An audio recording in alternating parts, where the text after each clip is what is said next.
We are introduced to the main character by showing him his room and his desk. The guy is playing some MMORPG game using his laptop camera. He talks about his game strategy while wearing huge headphones, and we are shown his appearance. His character is given a new environment, a baseball bat. The brown-haired man himself is happy with this find.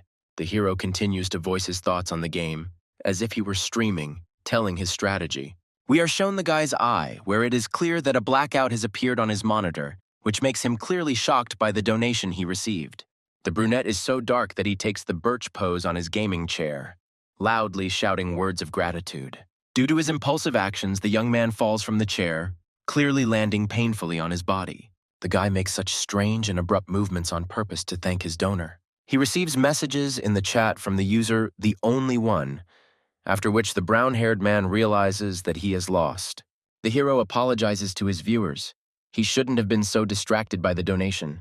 The protagonist does not despair, saying that he was saved at the checkpoint and will be able to restore experience. He reaches his cursor towards the Respawn at Checkpoint button, and we are shown his monitor screen. Viewer The Only One asks if it would be funny if he were the only viewer of the main character. The brunette was clearly shocked by this question, because he didn't expect this at all from the viewer. Then we are finally told the name of the main character, whose name is Harry. He is indeed a streamer. The guy recovers from the shock after a viewer's question, smiling softly, and they tell him not to say such words. It turns out that this one is indeed Harry's only viewer. The user sends strange messages that he will choose the brunette. The young man himself does not understand anything either. Blue-eyed asks himself what the viewer means, but then simply thanks him. The brown-haired man jumps up from his chair, throwing aside his headphones, after he hears a loud sound. The sound stops and the guy tries to listen to what is happening on the street, falling silent. Harry then hears loud noises outside again, which makes him feel increasingly anxious. The brunette abruptly opens his window to check the situation outside, clearly worried about himself.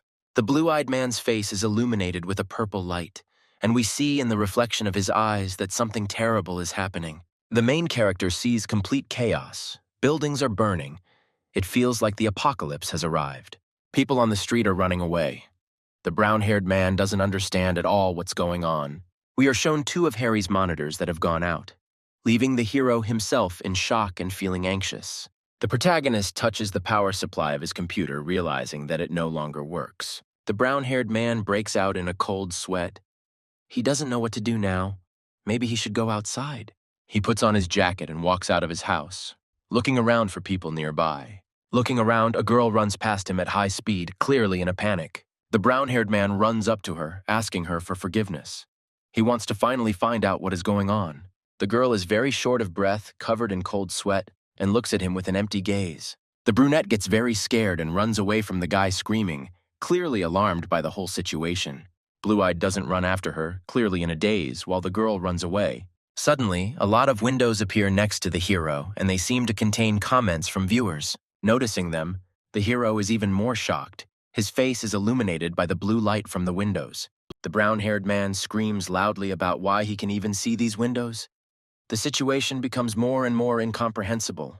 We are shown a blue chat window where viewers are laughing at the guy's reaction, calling him funny. Blue-eyed tries to touch the windows, but he can't. His hand goes through them.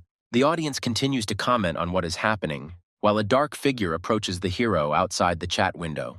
Harry is horrified to see the creature's leg approaching him. He can't believe his eyes. The zombies that the young man had been fighting for so long in video games appear before the young man. The guy can't believe his eyes, because before he only sees zombies on his PC screen. The monster tries to grab the brown-haired man, but he manages to dodge, then kicking him away. The gamer looks back at the monster, then starts running away from it as fast as he can. The viewers continue to make fun of the hero by writing comments that appear in the windows. The brown-haired man runs to the elevator and randomly presses buttons to quickly save himself, then runs into the elevator. In the reflection of the blue-eyed man's eye, we see the zombie's hand, which reaches out to him and wants to grab him. Then we see fragments flying in different directions that can cut the hero. The monster breaks through the window behind the brown-haired man. The gamer tries to cover his body from the fragments, covering himself with a jacket. We are shown up close the glass eyes of the monster, which exude horror. The brown-haired man runs up the stairs as fast as he can, while the monster chases after him at the same speed. Harry finally reaches the 7th floor, literally on the verge of death. The hero realizes that the zombie is too close, and he needs to increase the distance between them. Having run a few more floors, the blue-eyed man notices an exit to the roof, his salvation. Increasing the distance, he quickly grabs the door handle and begins to tug on it. Covered in a cold sweat, the brown-haired man realizes that the door was closed. The viewer comment windows continue to pop up as the monster gets closer. The young man finally opens the door, which makes the audience love him even more. The guy quickly runs onto the roof, closing the door with his body, trying to catch his breath. Harry goes outside, his breathing very heavy. The gamer hopes that this will help him. The brunette tries to collect his thoughts, thinking over the whole situation, while the commentators laugh at him.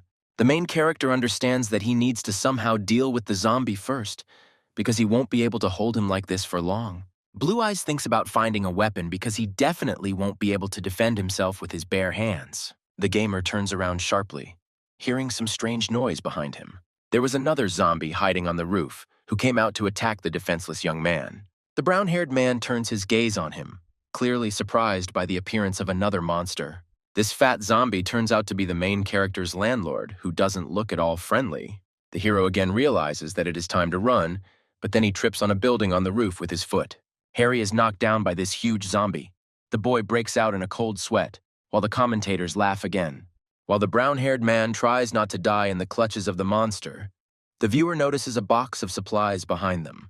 Blue Eyes also pays attention to him, trying to push the huge carcass away from himself. Suddenly, the zombie opens its mouth to bite the guy, but he manages to fight it off with his foot. Having knocked the creature onto its back, the hero turned his gaze to the box of supplies that he so wanted to get to. But the former owner of the house does not waste a minute, again trying to pounce on the young man. Harry is clearly getting annoyed by this. The guy is trying not to go crazy while he's surrounded by monsters everywhere. The brown-haired man pushes the fat man with his back, trying to protect himself from his bites. But the main character himself does not realize how he pushes the zombie off the roof. The man is already flying down. The monster turns to the guy while he was flying to the ground. He doesn't have much longer to fly. The gamer was covered in sweat due to how much effort he had put in to survive. The guy just sits down to catch his breath when the door to the corridor behind him opens again. Zombies are just trying to crawl out of the half-open door, reaching out with their hands for the victim. There are about 3 monsters behind the doors, and seeing this picture, the hero wonders if they are making fun of him. Harry backs away, seeing several monsters in front of him. He freezes from the fear he feels. Hitting his foot on something, the brown-haired man realizes that this is the same chest of supplies that he saw. Blue Eyes remembers that in the chat they wrote that there was a chest next to him. The young man finally smiles, because at least something good happens to him during this difficult day. When opening the chest, a stream of bright light shines on the protagonist, as well as on the zombies that are trying to get through the door. The supply box contains a bat, and the commentators congratulate the hero on receiving his first weapon. But the zombies don't keep you waiting, and a second later they seep through the door that leads to the roof. Harry immediately takes the bat into his hands, preparing to defend himself from the creatures that are running towards him. Shayton recalls all his experience in zombie games, determined to win. Blue Eyes smiles, preparing to kill his opponents because he finally has a weapon. The main character says that the end of this world is just a game for him and goes to the monsters with a bat. The gamer swings his bat at the crowd of monsters, clearly ready for the battle he has been waiting for so long. Harry has an epic zombie fight, swinging his bat so hard we can see the airflow. But at some point, the guy's strength runs out. The scene ceases to be so epic, and the young man's movements become weaker. Although he is brown-haired and self-confident from the start, he does not know how to fight at all, waving a bat in front of him. Commentators also note that the hero does not know how to fight at all. Some ridicule him, others support him. Blue-Eyed himself realizes that he can't swing the bat. The guy is simply defending himself from bites. Suddenly, while he was defending himself, a zombie came behind him, trying to bite him while he was too vulnerable. The protagonist understands that it is time to run. The young man is once again determined to survive. The brown-haired man accidentally falls to the ground, dropping his bat, which makes the commentators laugh because something surreal is happening. Harry breaks out in a cold sweat as he picks up the bat from the floor as zombies advance behind him, eager to eat more.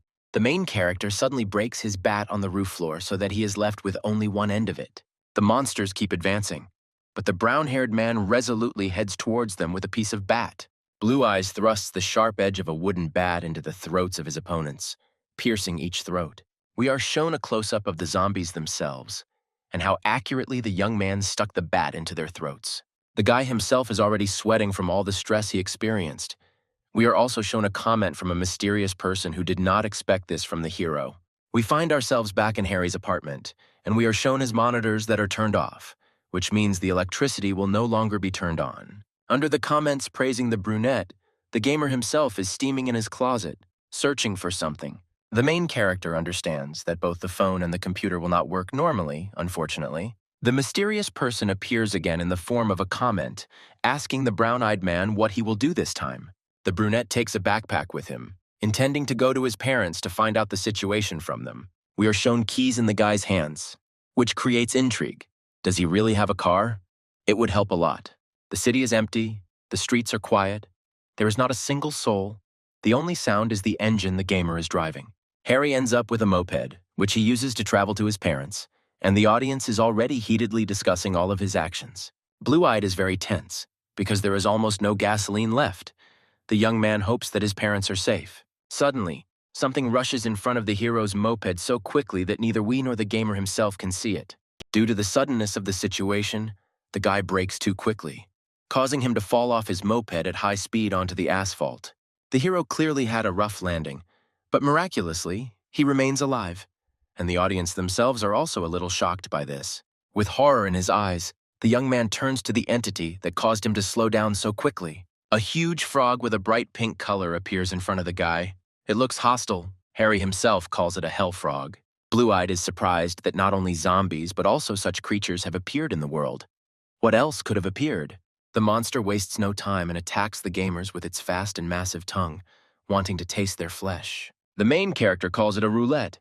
The young man should avoid direct routes, because there is a chance of running into monsters.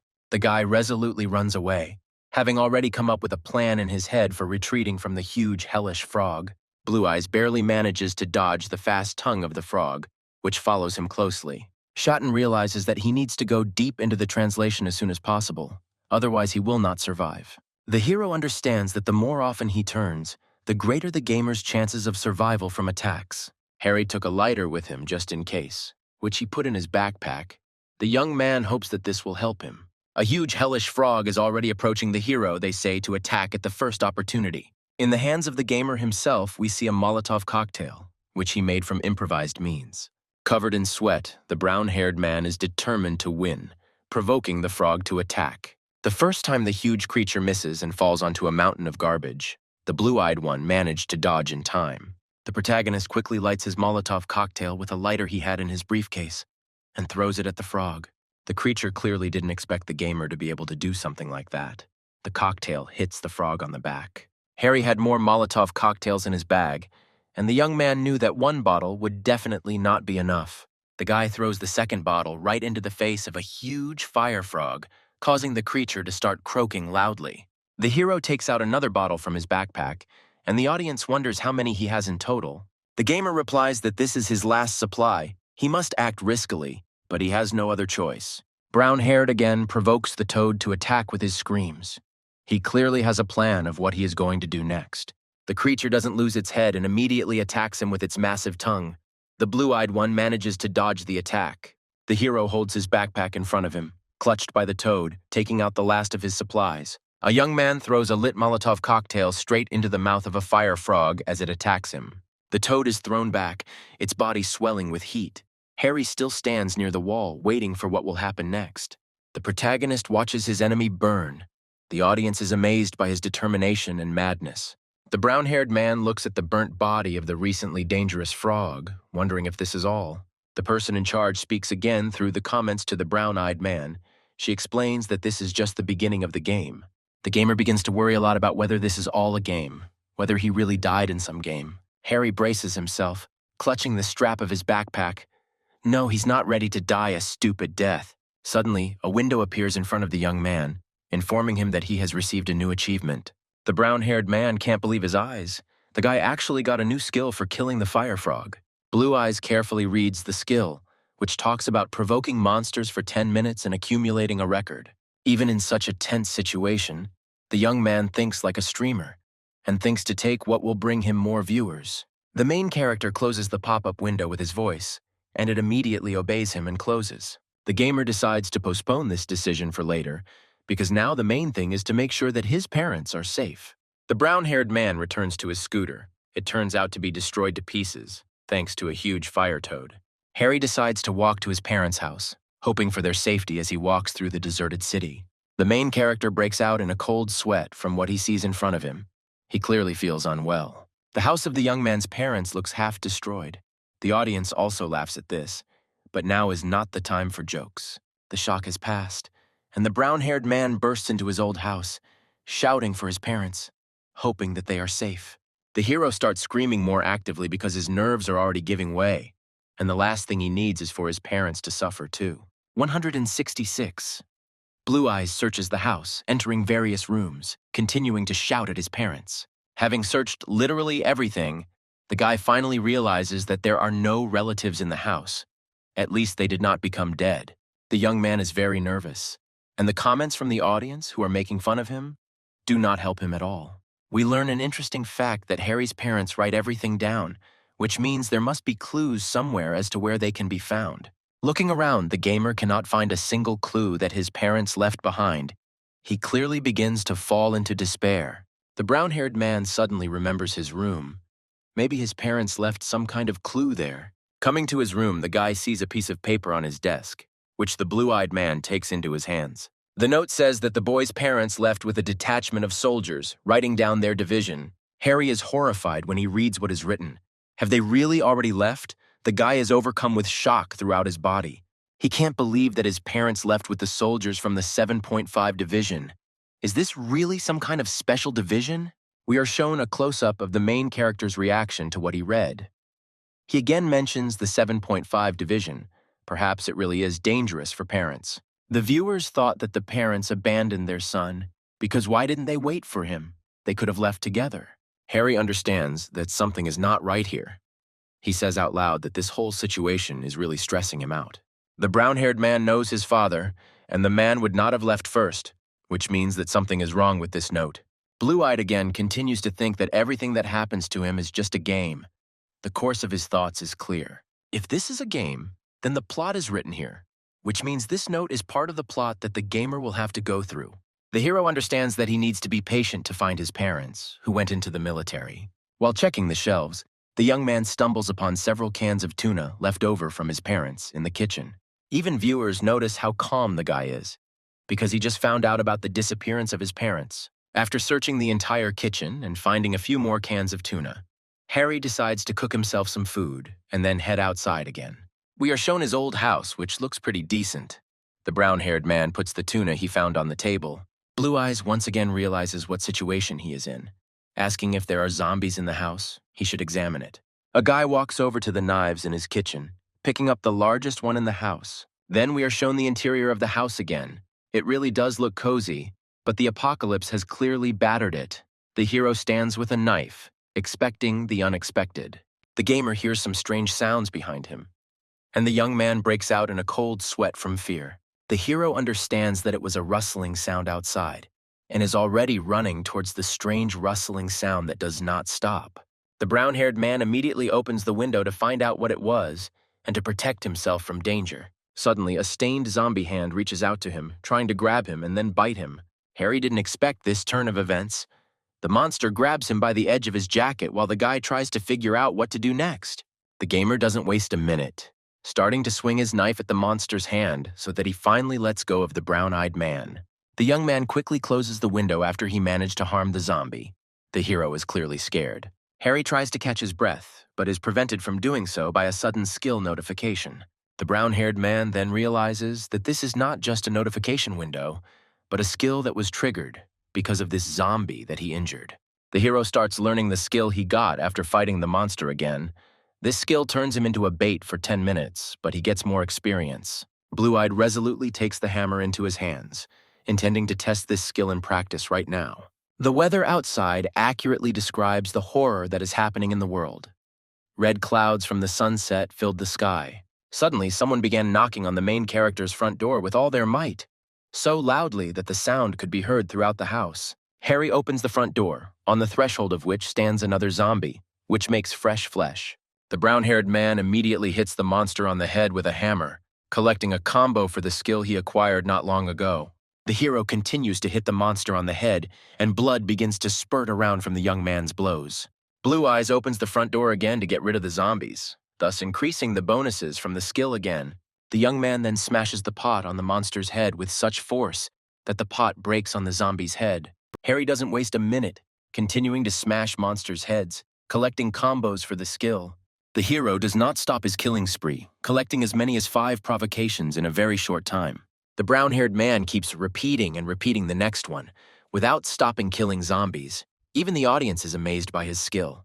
We are shown a picture of a year in which the main character has already killed a bunch of monsters, apologizing in advance to his parents for the mess. The hero checks his skill again, noting that it will work for another minute. The brown-haired man is a little disappointed that he managed to kill only 7 monsters. Then the blue-eyed man hears some rustling in the kitchen, again suspecting that it might be a zombie. The gamer decides to continue his combo to get the most out of it, carefully walking into the kitchen. The audience continues to mock the hero, but the young man's hands are covered in blood, which makes the scene a little scary. The guy sees cans of tuna on the table. I notice that a few are missing. He becomes wary. Under the table, Harry notices a frightened man. The hero himself is standing covered in blood, and also holding a hammer in his hands, which is also stained with blood. We are then shown someone in the kitchen saying something delicious while stirring a dish in a frying pan. We see the back of the man who is hiding under the main character's table. I wonder why the stranger is cooking for him. The main character sits at the table and patiently waits for what the stranger will cook for him. The audience calls him crazy. Blue Eyes suddenly calls the stranger his brother, then asks himself if he can even call the guy that. Shaitan remembers all those he had to fight with, saying that he would eat anything.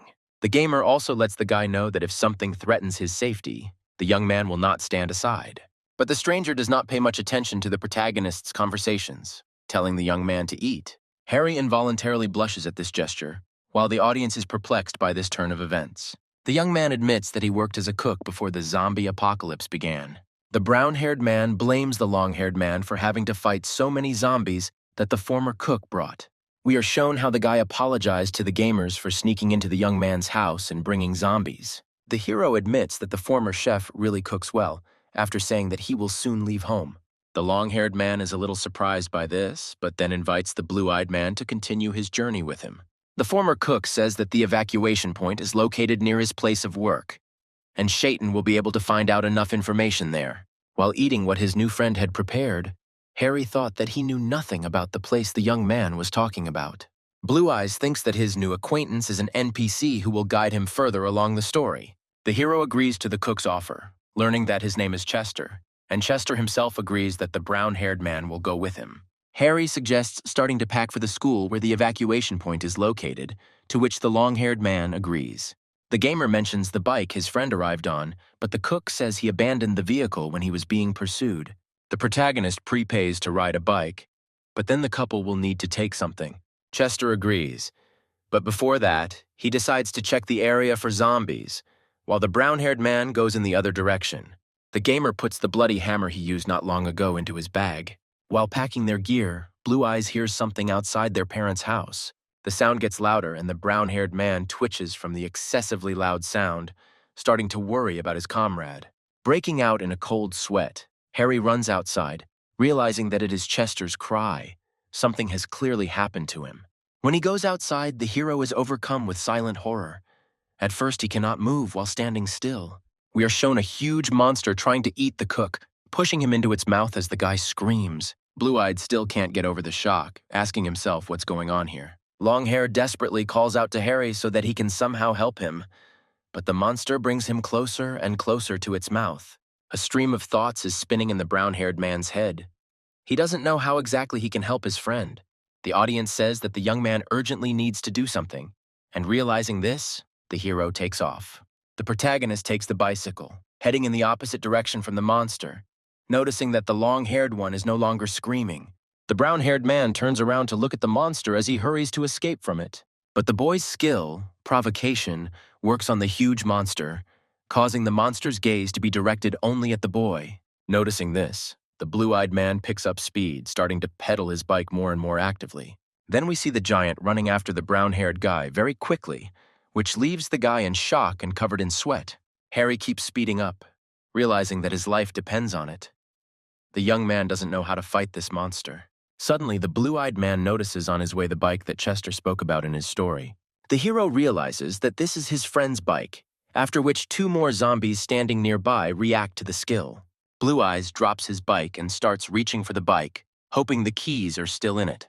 Pulling the handle that controls the gas, the brown-haired man realizes that the engine is still running, to his happiness. Harry runs away from all the monsters that are chasing him. The audience also comments on this as not the best act. The brown-haired man is racing at full speed, but the huge monster is not leaving him. The young man wants to get rid of the giant as soon as possible. The protagonist remembers Chester again, trying to get away from the monster as quickly as possible. But the giant is getting closer and closer to the gamer, leaving him with almost no chance of salvation, moving faster and faster. We then see everyone evacuating to the elementary school. Just like the long-haired guy was talking about, people are clearly scared. The man grabs the policeman by the sleeve. They say that Chester has not returned yet. Probably it is his boss. The police officer assumes that the guy is already dead and asks citizens to hide inside as quickly as possible. The boss is clearly on edge. He starts shouting, begging the cop to wait at least a little longer. One of the workers tells the man that it would be better to go inside, because it would be better for everyone. Then we see a bike that used to belong to the long-haired guy pull up to the school. The workers and the police officer turn their attention to the boom from the motorcycle, turning towards the noise.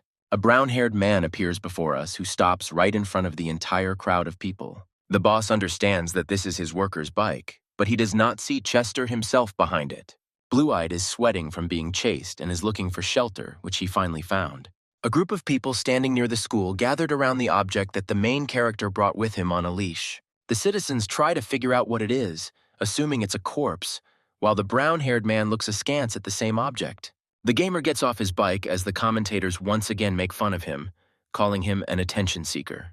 The boss asks the blue-eyed man where Chester is. Harry is surprised that the man knows his comrade. Then the young man announces that the boy is dead. The man breaks out in a cold sweat, not believing his words. The brown-haired man replies that he himself is a little busy and will not be able to answer all the questions that the man has. The hero asks who is in charge, and the policeman comes out of his stupor, incoherently saying something. Then the head of the transport security department himself comes out to the guy, saying his name, Leon. The protagonist introduces himself. Then the head of the department says that he is impressed by the monster's finger.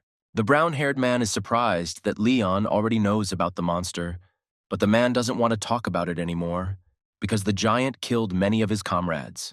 But the gray-haired man still asks what exactly happened to this giant who frightened him so much. Blue-Eyed firmly and confidently says that he was able to deal with it on his own. The head of the department, as well as the entire crowd behind him, are in shock that the guy was able to deal with the giant on his own.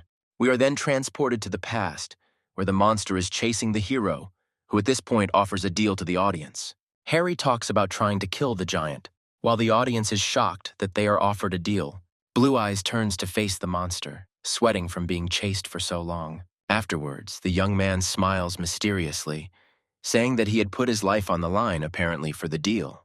The giant picks up his pace. He's already tired of running after the guy. The monster wants to deal with him as quickly as possible. But the figure trips over a lamppost, crashing into it with all its severity, not noticing the obstacles. The monster itself is too angry to pay attention to the fact that there are any obstacles in its path. He continues to trample the asphalt with his big feet, indifferent to the pain. Harry realizes that the giant is simply following him blindly, while the boy tries with all his might to break away from him. Blue-Eyed asks the audience to do a favor in exchange for the guy killing the monster. As the chase continues, the audience ponders the protagonist's offer and is not eager to do him a favor. The brown-haired man offers a condition. Either he kills the monster and the audience does him a favor, or the young man dies. The audience still agrees to the hero's bet. Even the user with the nickname is the only one in the case.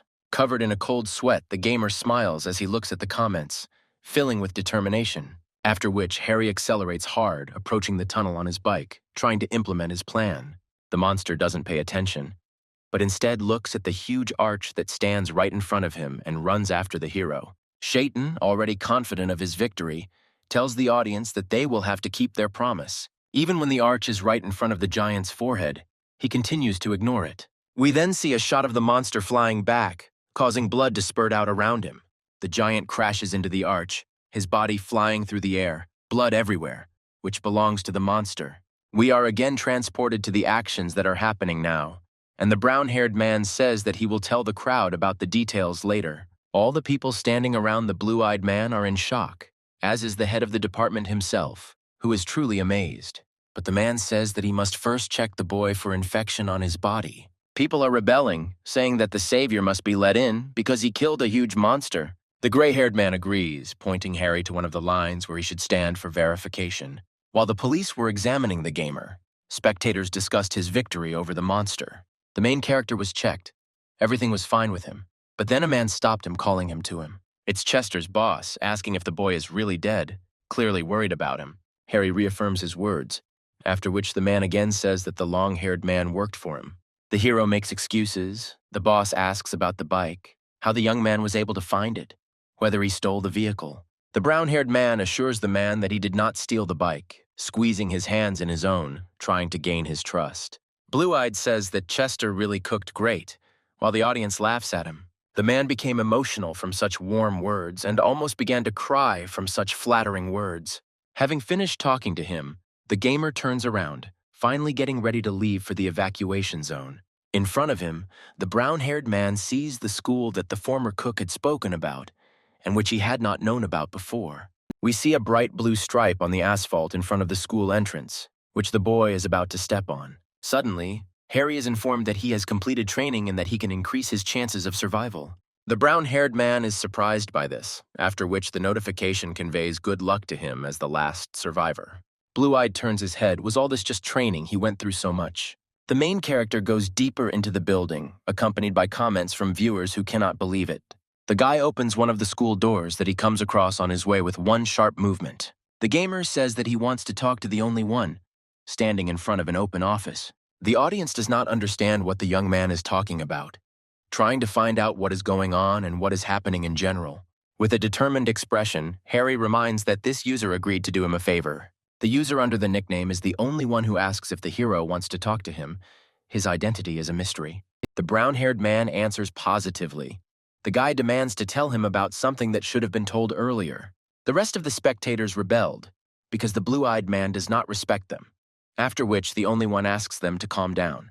The hero breaks out in sweat, saying that he doesn't understand what's going on at all, and the audience calls him an idiot again. Covered in a cold sweat, the blue-eyed man blames his adaptation to this turn of events on the streamer instinct. The audience continues to vigorously discuss the terms of the game, because if Harry wins, he will be able to rebuild the world as he sees fit. The protagonist again wants as many explanations as possible, but the only one says that now the young man should be concerned about the world in which he now finds himself. The only one explains the rules of this game, saying that it is a game layered on reality, and the brown-haired one is the only player. Blue-eyed is in a state of shock, realizing that he is the only one who can communicate with the audience. The gamer continues to ask about how this game works. Chester was just us, as he suspected. The only one says that if Harry can't complete this game, then everything will remain as it is now. The brown-haired man begins to worry even more, breaking out in a cold sweat, asking who this one is. The hero turns to the side, asking who he is now, someone like a god. The boy sees his reflection in the classroom door, which he opened not long ago, trying to get a closer look at the silhouette. Focusing his gaze, the young man sees himself reflected in his eyes, clearly in shock. The user with the nickname is the only one who makes fun of the main character, calling him funny. In the reflection of his eyes, the brown-haired man sees his own face, sees how lost he is. The only one says that before, all the characters in the games he played asked the boy about this. The mysterious user tells the brown-haired man that he likes the guy, so he has nothing to be afraid of. The only one tells the guy to fight with all his might, which makes the blue-eyed guy break out in a cold sweat. Harry suddenly realizes that he can use a window of information that was previously unavailable to him. Opening the information window, the blue-eyed man learns that if the police chief died, then the school will not be safe. Then we are shown the school itself, and a huge number of people rushing to evacuate as quickly as possible. We are shown a fence that guarantees people at least some safety from external creatures. The brown-haired man, behind the entire crowd, begins to look around, like the rest of the people who came to the evacuation point. We see a group of men building something that vaguely resembles a huge fence or shield. Most people help the police chief restore order to the school square by clearing out most of the things. The hubbub begins, It is very difficult to manage such a large number of people, especially in such a tense situation. The police are trying to organize the crowd by any means possible, and so far they have succeeded. The main character does not understand how the police chief could be in danger in such a crowd. Then the food distribution begins, and one of the police officers asks everyone to line up to get their portion. The brown-haired man turns to the call of one of the policemen, who calls him to get himself something to eat. The young man says he is not hungry and heads towards one of the police officers who is doing security. The man is clearly not in a very friendly mood.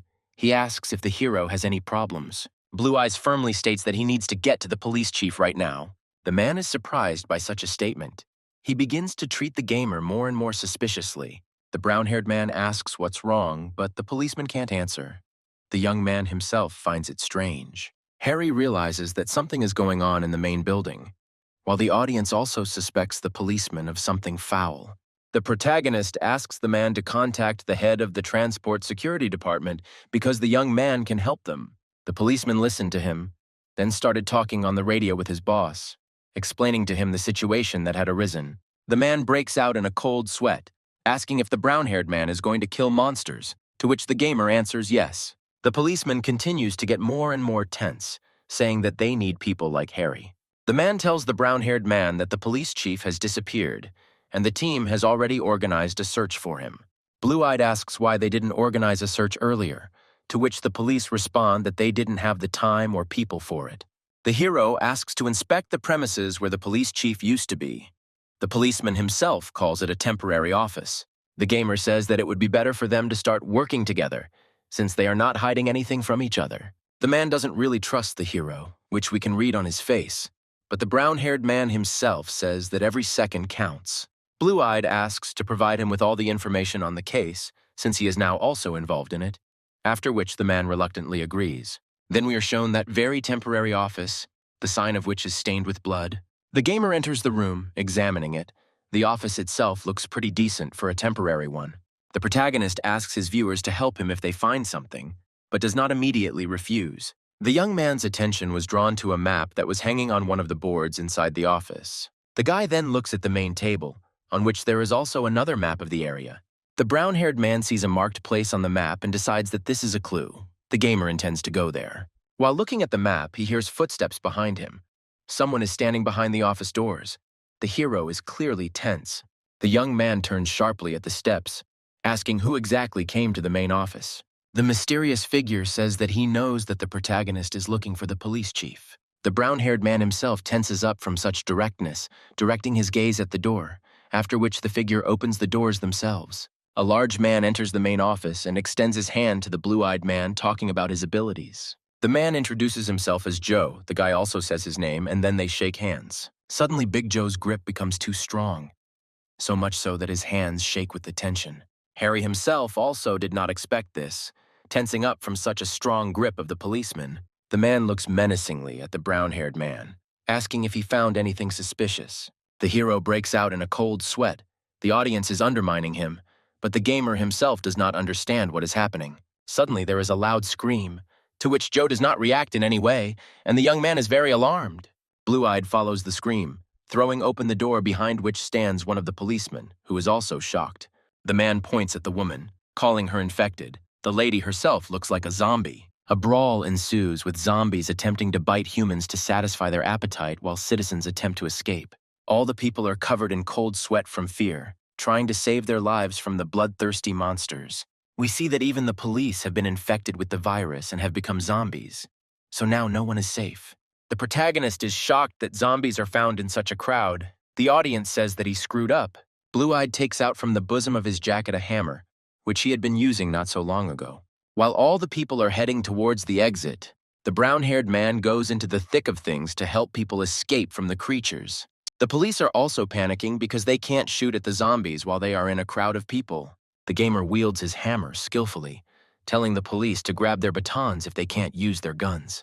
The brunette repeats that they need to take the batons, and only after the second time do the men follow his instructions. Then we see Chester's boss, who is also ready to help the protagonist in protecting people. His employee tries to dissuade the man, as it is too dangerous to fight a crowd of zombies, but the boss doesn't care, because he is burning with the desire to avenge his dead employee. The protagonist continues to hit the zombies with his hammer, hitting them more and more. The man wonders why the brown-haired man simply beats up the monsters, but doesn't finish them off. The boss breaks out in a cold sweat, starting to wonder if the guy has some hidden agenda.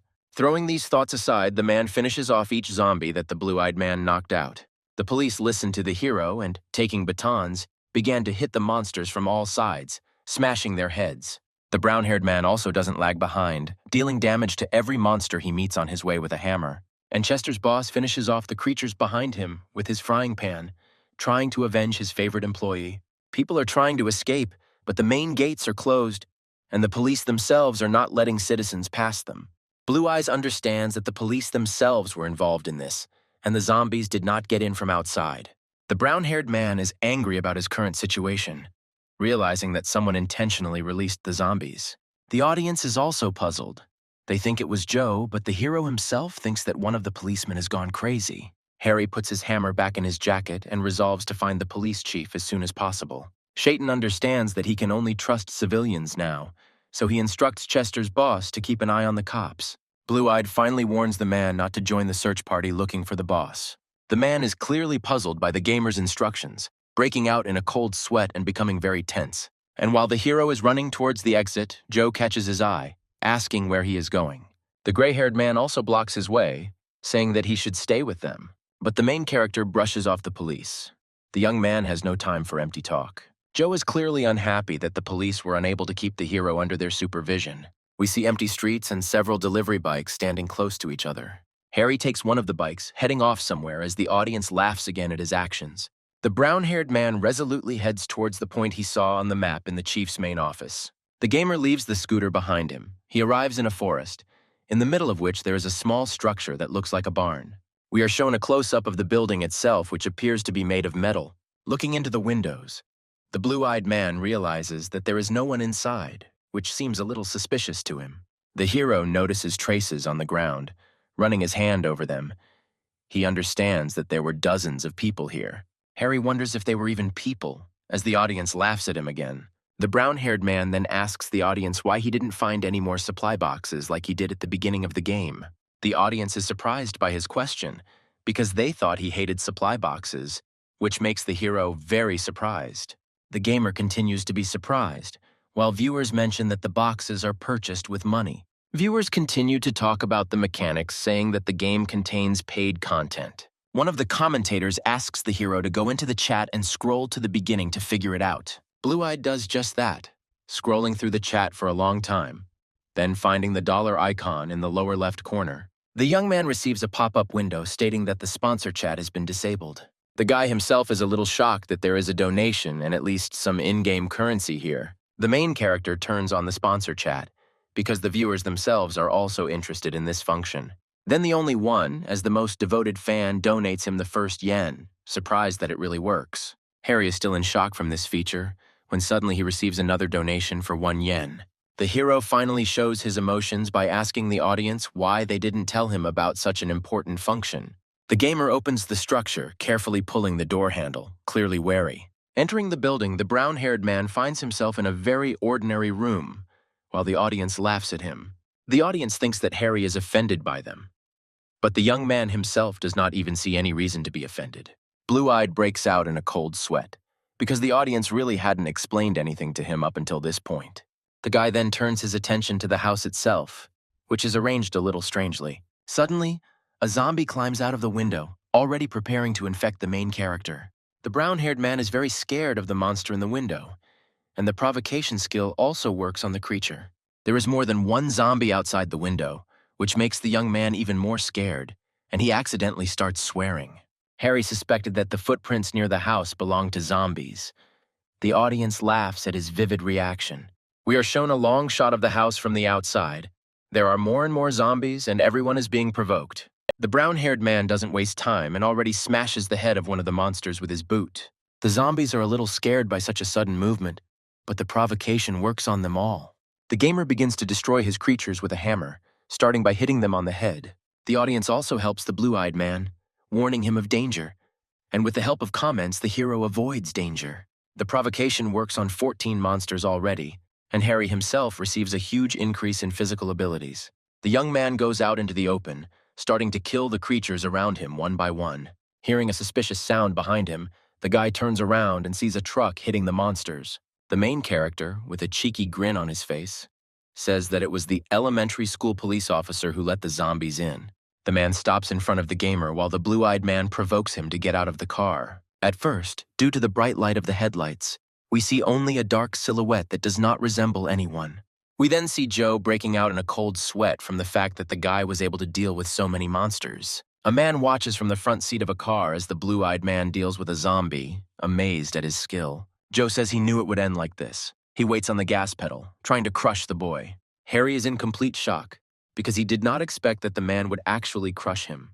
Joe, with a maniacal smile, continues to press on the gas, clearly pleased with the outcome of events that are happening now. The man crushed the body against a tree. Did our main character really give up so quickly? But after Joe looked closer, he noticed that the diluted body on the tree did not belong to the blue-eyed one. The man breaks out in a cold sweat, clearly starting to get nervous, because he can't see where exactly the hero has gone. Harry knocks on the policeman's window. The guy is covered in blood and demands that he open the window as quickly as possible. Joe starts to get even more nervous when suddenly the gamer smashes the car window with all his might. Through the broken glass, the boy tries to grab the policeman's hand, while the man himself tries to get rid of him. Suddenly, the purple-eyed man shoots straight at the young man, but fortunately, he managed to dodge the bullet. The car starts up again and drives straight ahead towards all the zombies standing in front of it. The policeman is clearly in a daze. Joe drives, pressing the gas pedal with all his might, in order to get away from the hero as quickly as possible. The man looks through the glass to see if he's being followed, but a brown-haired man is already running after him. Violet-eyed is surprised at how fast the main character runs, about 80 kilometers per hour. Harry runs after the policeman with a furious grimace and a hammer. The audience laughs at his facial expression. Joe calls the brown-haired man crazy, breaking out in a cold sweat and decides to see it through to the end. A man drives at full speed towards a whole pile of metal boxes. What is he up to? The violet-eyed man expertly goes around all the metal boxes, trying to break away from the boy. Harry is already quite tired, but he does not lag behind, saying the name of the policeman with a hammer in his hands. But the man doesn't give in so easily. He turns around and presses a button on the remote control. Something is about to happen. Suddenly, hordes of zombies burst out of the metal boxes, trying to bite the hero. While crowds of monsters approach the blue-eyed man, the audience discusses everything that is happening. The guy is offered to just run, while his skill has been activated and now 40 monsters want to attack him. Joe already feels his victory over the brown-haired man, continuing to smile slyly and watch what is happening. The man leaves the scene, leaving the protagonist to deal with the whole mess on his own. But the hero does not despair. On the contrary, the brown-haired man with a self-confident smile says that he can deal with the monsters in 2 minutes, while his physical abilities increase by 500%. Without wasting any time, Harry already shoves a hammer into the mouth of one of the zombies, breaking through the top of his head.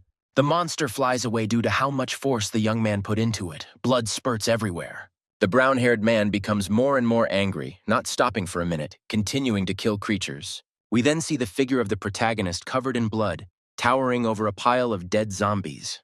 Blue Eyes is only afraid that his skill time is running out, and the number of monsters is not decreasing. Then the young man notices Joe's car, who apparently has not yet left the scene. First, he decides to deal with the purple-eyed one, and only then with the rest of the zombie crowd. The hero runs at full speed towards the police car, wanting to catch up with him as quickly as possible. The man tries to get as far away from the brown-haired man as possible, because he is a direct danger to Joe. A police officer on the radio says that the police chief needs to be transported from the elementary school to another location. But suddenly Harry's hand is next to him again. Blue-eyed grabs him by the collar, demanding that he repeat what the man just said about the police chief. Joe, without wasting time, reaches for his gun, but the protagonist intercepts his hand with his death grip. The spectators use their comments to tell the young man how to act. The guy grabs the man's other hand, squeezing it tightly in his own, asking the policeman if he counts it as his victory. Violet-eyed is terrified, breaking out in a cold sweat from fear, screaming the main character's name in fear. The hero, with a maniacal smile, says that he is a streamer, and his viewers really love such spectacles. Harry kicks Joe out of the driver's seat and into the seat next to him, saying that he's going to drive now. The brunette coolly says that the man is only complicating everything, while the viewers are in shock. Blue Eyes finds handcuffs. The audience says to handcuff Joe so that he definitely can't escape. to which the hero grins, refusing their introduction, saying that at this rate he will lock his ankles. Turning back, the gamer notices a crowd of zombies that have already managed to reach the car. But Harry still listens to the advice of the audience and clasps his wrist with the policeman just in case. The zombies turn at the sound of the car horn. There are already more than 40 of them, and they are ready to kill. The guy slams the monsters' bodies into the hood of a police car at full speed. The brown-haired man smiles resolutely again, and the young man says how he didn't realize before that the police chief was already at school. We are shown the gamer's memory of the information stating that the police chief was already at school. Blue Eyes understands that he shouldn't have come to the forest. It's a waste of time and energy. The protagonist is suddenly surprised by something while driving on the way to elementary school. On the road, he sees a teddy bear in a scarf, who walks along the road and turns around to look at the car. Harry is very scared. He doesn't understand what it is and starts screaming in surprise. The guy accidentally knocks over a toy, which flies away from the car at a high speed, flipping over in the air. The polar bear cub is thrown to the ground. He looks completely pitiful and harmless at first glance. The brunette is in complete shock at what he just saw, asking the audience what exactly it was. The teddy bear in the red scarf gets up from the ground, which makes the blue-eyed man even more shocked. Blue-eyed stopped the car completely from shock, sitting in a silent pause from shock and surprise. We see the teddy bear looking straight into the blue-eyed guy's eyes, while the guy himself is still in shock. After a brief moment of eye contact, the adorable monster runs off into the forest.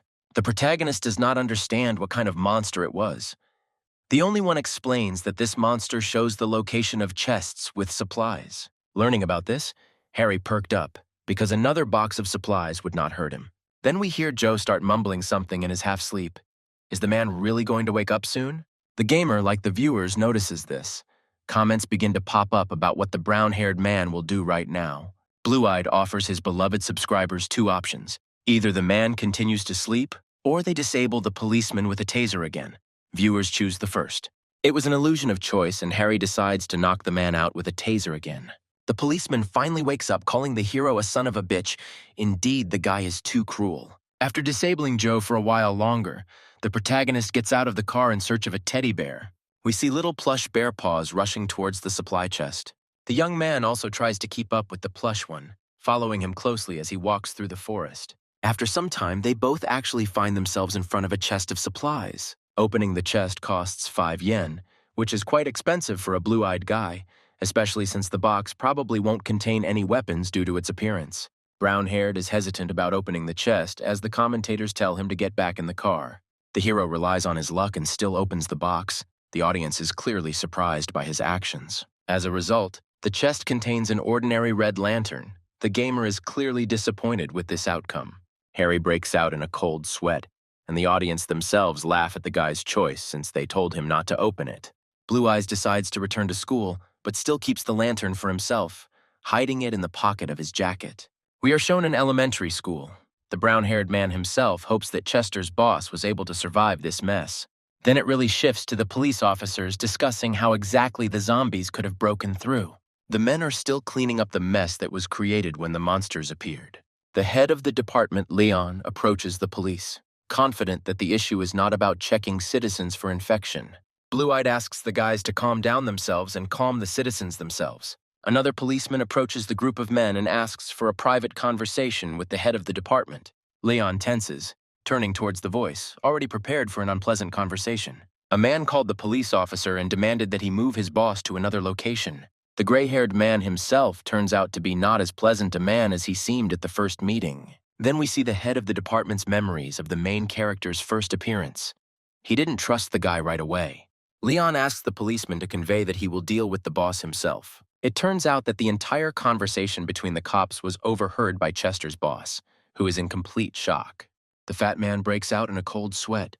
The man thinks that there are 3 enemies. The boss waits for the police to disperse so that he can finally emerge from his hiding place as quickly as possible. We then see the fat man running away from the shelter, rushing to tell everything to the main character. A group of police officers are surprised to see the genie that Joe took pull up to the elementary school. The car is already parked and the cops come closer with flashlights, checking who is in the car. A man in uniform notices a broken window through which Joe is visible, who is unconscious. The story then shifts to a fat man running up the stairs as fast as he can. The man wants to tell Harry everything as quickly as possible, Believing that the police have gone crazy, Chester's boss picks up the pace. He tries not to waste a minute because the situation is tense. Suddenly, a hand appears in front of the man's face, seeming to stop him.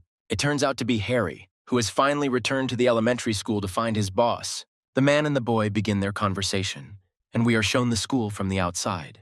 The brown-haired man looks very calm. His actions are focused and quiet so as not to attract attention. The fat man breaks down and starts screaming. The man asks if the blue-eyed man knew about this, to which the young man asks him to calm down. The boss says that the police chief is now in the basement and the entire police force is involved. The hero is very surprised that the man has already found out everything without his help. His gaze freezes. The action moves to the basement. Harry stands at the half-open doors, eavesdropping on the conversation. We see the gray-haired man beating up the police chief while talking to the man. Leon takes a stun gun out of his pocket, and the audience compares the blue-eyed man with the blue-eyed man himself. The brown-haired man quietly creeps closer and closer to the entrance, and the commentators again ask him personal questions. One of the viewers says that if the gamer goes into the basement right now, he will transfer yen to the young man. The guy is clearly inspired by this. After this comment, Harry bursts into the room. Leon immediately understands that this is the main character, and the brown-haired man really does punch the policeman's back with his 2 feet, just as the viewer ordered him to do. The subscriber kept his word and donated 1 yen to the guy, but the hero himself looks shabby. Leon is thrown back towards the storage room, and he also struggles to get up from the floor after such a blow. The man doesn't waste a second and immediately reaches for his pistol, which is in his holster. During the shot, the guy manages to intercept the policeman's hand, so he misses the target. The brown-haired man smiles slyly again, knowing that Leon clearly underestimates his abilities. Blue-Eyed shouts that he is the humanity that the policeman himself has lost. Even on the verge of passing out, the man continues to fight, refusing to give Harry the gun. We hear the sound of gunshots without bullets. We are shown the ceiling, proving that the gun does not fire. The head of the department is sweating and nervous, because his life is hovering between life and death. The man looks at his gun as the brown-haired man swings his right hand to strike. Blue Eyes hits Leon in the face with all his might, saying that this is Chester, who was killed by monsters. The main character's second strike is for the police chief, who was bullied by the officers. The third blow the guy makes for himself and for the efforts he put in to complete the mission. The police chief gradually comes to his senses. The young man notices this, focusing attention on the man. The gamer demands that the head of the department give him the keys to the handcuffs right now. Justice must prevail. The man tries to reach for the stun gun without being noticed in order to disable Harry. But suddenly, the brown-haired man himself hits the beaten policeman's body with a stun gun, causing him to writhe in pain. The gamer continues to smile smugly. The guy is confident in his victory. He also has aces up his sleeve. Blue Eyes again stuns the head of the department right in the chest, asking him to say hello to Joe. The audience encourages the brown-haired man to end it already, to which the main character says that it is time for someone to appear. Suddenly, the gamer takes out a gun from the pocket of his white jacket, saying that it is time for the final cleanup. The young man moves away from the dead body of the policeman, heading in the opposite direction from him. Then the blue-eyed man stands near the open door, pointing a gun at the entrance. The audience does not understand what exactly he is doing. Suddenly, another policeman enters the room, but his head is immediately pierced by a bullet. We see Harry with a cold look.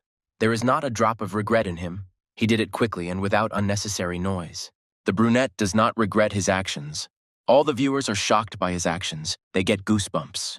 The gamer will immediately be donated 4 yen, which is what he achieved with his unconventional behavior. Blue-Eyed says out loud that Leon needs to be dealt with quickly, and the audience supports him. The hero openly mocks the leader's position, slowly approaching the man. The gray-haired man asks to wait, to which the guy brazenly replies that he will do it quickly. The guy is openly playing with the man, aiming at different parts of his body.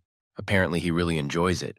Then the brown-haired man takes aim at the blue-eyed man's head, who begins to shake with fear. Harry does not pity the man, mentioning to the man all the times he tried to shoot the boy. Then the gamer receives another donation of 1 yen, and he thanks his viewers for it. Looking at the face of the main character, the man understands that he has no choice but to be shot. Leon manages to wet his pants from fear, causing the audience to laugh at his hopeless situation. Even the hero himself is disappointed with this outcome of events because now the cool policeman looks pathetic. We see the fat man trying to explain something to the rest of the police. The protagonist leads the police chief out of the elementary school, holding his lifeless body. Shaitan explains the whole situation, saying that everyone who captured the boss is tied up and is in the basement. Blue Eyes leaves everything to the part of the police who are not involved in the conspiracy, looking at them from the outside. The gamer looks at the sky, which shimmers with beautiful shades of blue and purple, and he can finally breathe a sigh of relief. With his voice, the young man calls out to the information window, looking at the beautiful free sky. The guy even flinches in surprise, because the information window appears too quickly. The window tells him that it is not safe to stay in one place for too long, so Harry will have to leave. New apartments appear before us, which at first glance look quite cozy from the outside. The hero lies on a futon in the middle of the room. The guy is glad that he can finally relax. We see how grateful the other police officers are to the main character for finding the boss. The brown-haired man decides to settle in this camp, but he continues to remember about the window. The young man cannot stay here for long. Blue Eyes ponders the proposal itself, considering what long-term means. The viewers try to help the gamer in some way, but they themselves don't know much. Harry realizes that the commentators have already given him all the clues they themselves possess, so they are not saying anything useful. The brunette takes his backpack with him, gets up from the futon and heads somewhere. The direction is what the audience is asking about. It was already getting dark, and the sky had turned a beautiful crimson color by the time the blue-eyed man got to the car. The police chief calls the young man over, asking if he is leaving, and the gamer turns around at the sound of his voice. The guy isn't planning on leaving yet, but if he did, the policeman would equip him with supplies. The man is sincerely grateful to the hero for saving him, because it was not the easiest task. We are shown past events, how the brown-haired man is perplexed by the fact that the boss only wants to kick out the traitors. Both men stand behind the barn, talking about the future fate of those who tried to kill them. The boss doesn't want to kill them in front of those who considered them his allies. It's too cruel. The hero proposes an adventure with a sly smile on his face, which even leaves the police chief in shock. We see the guy driving the car speeding while the man in the front seat looks more confused. Leon and Joe are tied behind the car, running as fast as they can to avoid falling onto the asphalt. The brunette doesn't listen, adding gas to the car more and more, clearly enjoying it. It turns out that a crowd of zombies is also running after the traitors, trying to tear the men apart. The zombies run after the men at full speed, and they still manage to bite Joe on the shoulder. Harry goes completely crazy, accelerating the car to 60 kilometers per hour. Suddenly, the brown-haired man brakes sharply, leaving no chance for survival for the men. Blue Eyes turns to check on the police, but their ropes have been cut by the zombies. While the hero smiles maniacally, the police chief looks at him with complete horror on his face. Remembering this, the man involuntarily begins to tense up. It's better not to joke with Harry. Harry asks to prepare supplies in advance if they are willing to provide them to him. The boss understands and says that he will be given a car with supplies, but the young man will have to say goodbye to everyone. The brunette checks the flashlight while in the car, turning it on and pointing the light upward. Then the blue-eyed man turns it off, asking into the air why this flashlight is needed at all. The audience is surprisingly understanding, saying that the gamer will be able to find a way out of any situation. Closing his eyes, the guy decides to rest a little after such a long day to finally gather his strength. The brown-haired man finally falls asleep, closing his eyes, gradually plunging into the kingdom of Morpheus. But suddenly the guy's eyes widen, and there's a strange aura floating around everywhere that he doesn't like at all. The protagonist breaks out in a cold sweat and is surrounded by an ominous cold air. Blue Eyes checks his air conditioner for a moment, thinking that the problem is with it, but the unit is turned off. The brown-haired man looks through the rearview glass at what is happening behind his car, and behind it there is a dark figure. It turns out to be a monster that looks like death. All the spectators are waiting for a shock. The monster rises from its feet, beginning to levitate, meaning that the creature is ready to attack. The hero jumps up. His gaze becomes wild. The young man has a premonition that something is wrong. Blue-Eyed releases the handbrake to drive away as quickly as possible. Cursing loudly, Harry moves as fast as he can. The brunette hopes for his thanks, while some viewers support him and others laugh at the young man. The hero drives out of the school parking lot, almost running over the police, but they manage to get out of the way. Blue Eyes doesn't have time to say goodbye to his comrades, but now it's not as important as saving his own life. The gamer shouts at the viewers to warn him about this, to which they respond that anyone who spoils will be banned. The brown-haired man looks out the windshield again, but the dark figure is gone, and Harry thinks that he managed to break away. The skeleton appears next to the hero. The monster is already stretching its hands towards the guy to deal with him. The guy realizes that the monster can teleport, and that is why he did not see the dark figure in the mirror. Harry slams his foot down on the gas pedal as hard as he can, and things start to get really heated. The gamer screams hysterically that he is not afraid, but even the audience understands that he is incredibly scared. Commentators are trying to help their favorite streamer, because they have already developed warm feelings for him. A few moments later, the monster is already right in front of the hood of the brown-haired man's car. The guy was so surprised that he lost control of the car and crashed into the nearest pole. The guy hits his head so hard that blood flows from the site of the blow. A terrifying monster is already following the broken car, and the skeleton is still not leaving the young man. Blue Eyes opens the car door, deciding to fight the creature one-on-one in a fair fight. Desperate, Harry tries shooting at the dark silhouette, but it doesn't seem to work. Brown-haired realizes that this really doesn't work and tries to escape from the skeleton by heading in the other direction. The gamer hid in a nearby building. The guy is trying to catch his breath from such a chase, while the audience discusses his escape. Sweat appears on the protagonist's face. Scarlet, hot blood runs from his head. He is clearly not in the best condition. The skeleton teleports right in front of the young man. An epic battle is looming, with no one knows how it will end.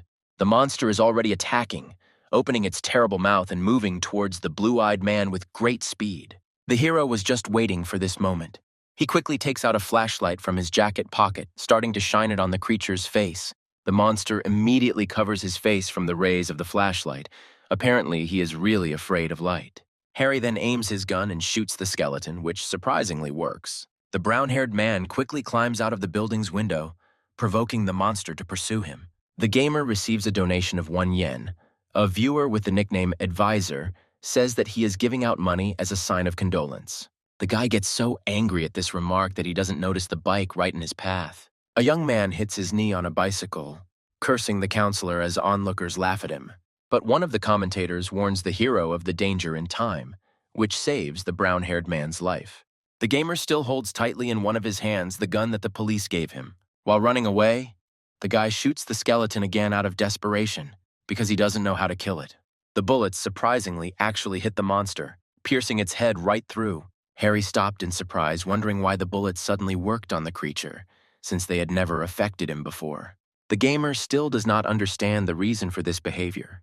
Looks at his feet, thinking that perhaps this is the reason.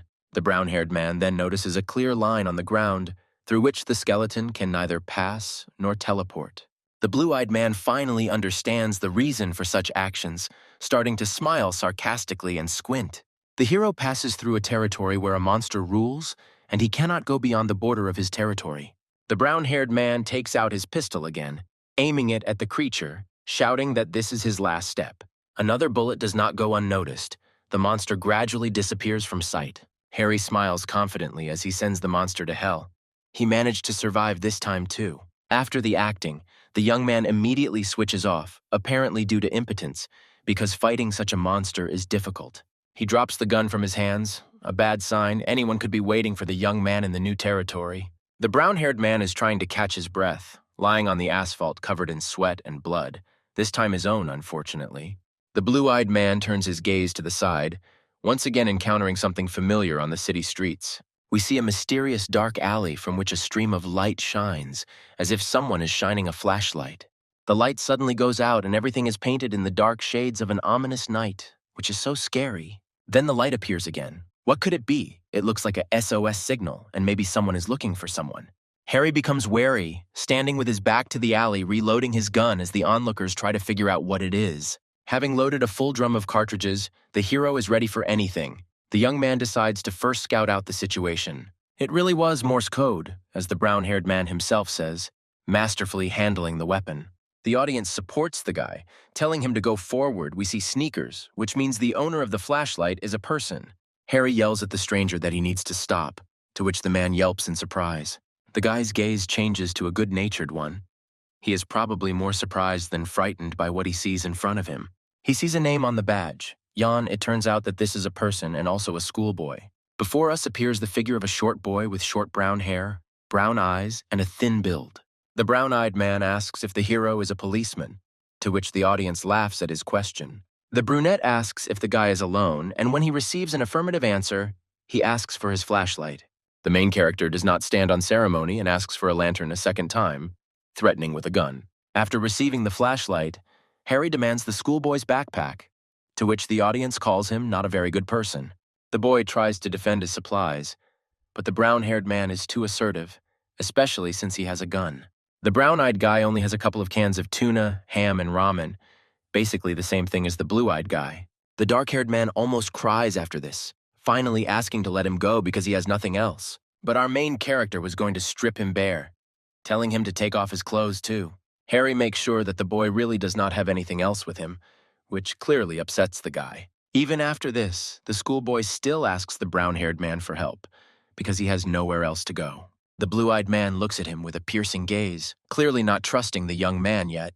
While the boy is getting dressed, the guy asks him questions about how he was able to survive alone and also save supplies. The brown-haired man thinks that the weakling is some kind of bait. The hero cannot believe that the young man is here all alone.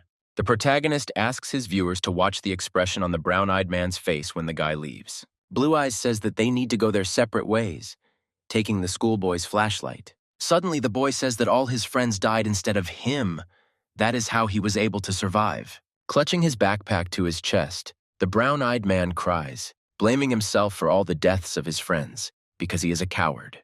The audience conveys the boy's emotions, to which Harry begins to doubt his earlier words about the bait. The hero asks if this is true, to which the boy nods with tears in his eyes, because it was the pure truth.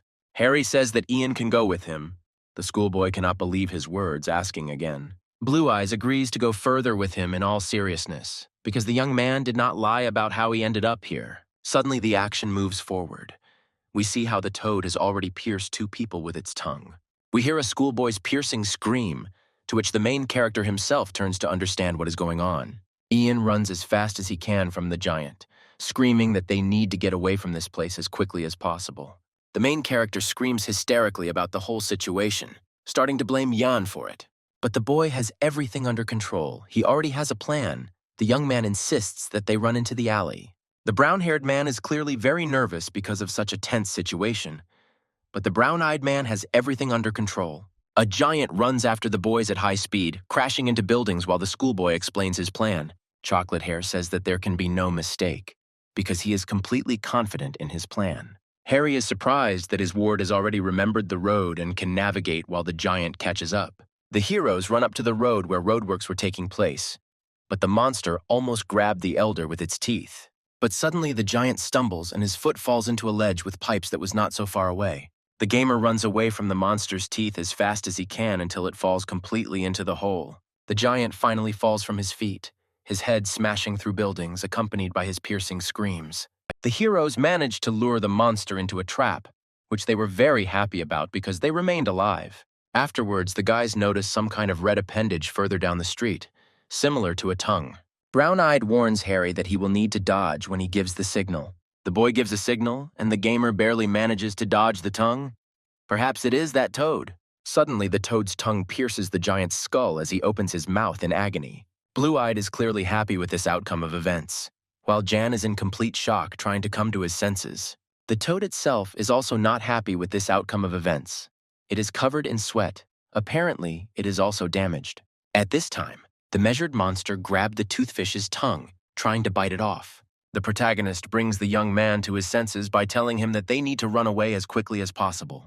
The chocolate-haired man once again begins to lead the elder through the streets of the abandoned city. Shaitan says that his comrade is really cool. Apparently because of his good memory he survived.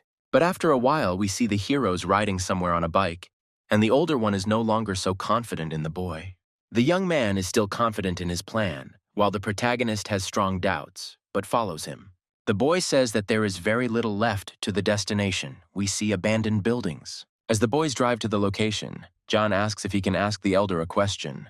The brown-eyed man asks if the gamer knows about Division 7.5, after which Harry's face immediately changes. Chocolate Hair says that he tried to go for his friend, but only found a message that the division had taken him.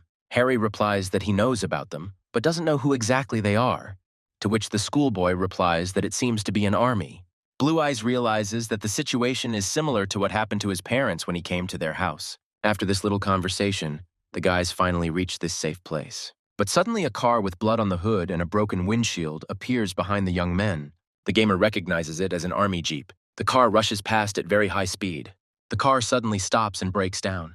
Sparks appear around it from such a breakdown. The boy is still frozen in place, while the protagonist gets off his bike and is ready to act. The brown-haired man knocks on the glass, trying to break the man who doesn't look like a zombie. Harry is certain that it is a human as the man gradually regains consciousness. The gamer pulls the guy out of the car, holding him by the collar of his military uniform. The man himself is covered in cold sweat. Blue-eyed looks over the entire car, realizing that there is definitely nothing valuable in it. The man's name is Chester. He takes out a knife, saying that it is better not to touch it. In response, the hero kicks the knife out of his hands.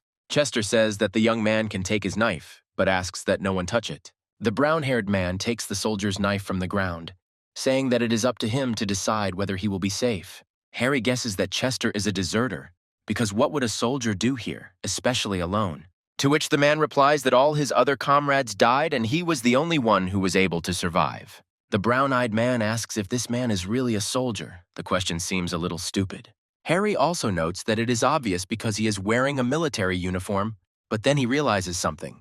The young man grabs the man by the collar of his jacket, while he insistently demands that he let him go. The brown-haired man takes the metal chain from Chester's neck into his hands while he tries to understand what is happening. Blue-eyed demands that the soldier give him his personal number, which is written on his chain. The man himself does not understand what the guy is talking about, breaking out in a cold sweat from the tension. The main character says that all soldiers remember their personal number by heart, so he must say it. The personal number matches, which is why the hero says that Chester has managed to earn several trust points. Afterwards, the young man asks about the 7.5 division, and the soldier hears about it for the first time. Jan says that there is no point in lingering outside for so long, as they really do have to go. The brown-haired man suggests simply climbing over the fence, but the chocolate-haired man is a little worried about the military man. The man himself looks very scared. The schoolboy doesn't want to leave him so easily. The boy is really worried, after which the soldier says that he has a crack in his leg. The gamer himself is very irritated by everything the man says, because recently Chester demanded that he not be touched, to which the man replies that he thought the hero would harm him, and then the commentators join in. Commentators say Harry won't help, to which he replies that they are insulting him. After the brown-haired man climbs over the fence, he asks the schoolboy if he can open the door manually. Blue-eyed says that the electricity was cut off, then offers to help the soldier. Brown-eyed is only too happy to help. He really intends to save the wounded Chester. The building the heroes come to turns out to be simply enormous, and there are even a couple of cars parked in the parking lot. Shayton also notices this, wondering why the gate is open if the cars have left. Blue Eyes says it's best to stay vigilant because someone might be inside. All the heroes look around, and Chester notices that it is indeed very quiet in this building. The comrades enter the medical center to provide first aid to the wounded man, while Harry is already getting ready to go on reconnaissance. The schoolboy asks if his elder brother will leave him, because he is really worried.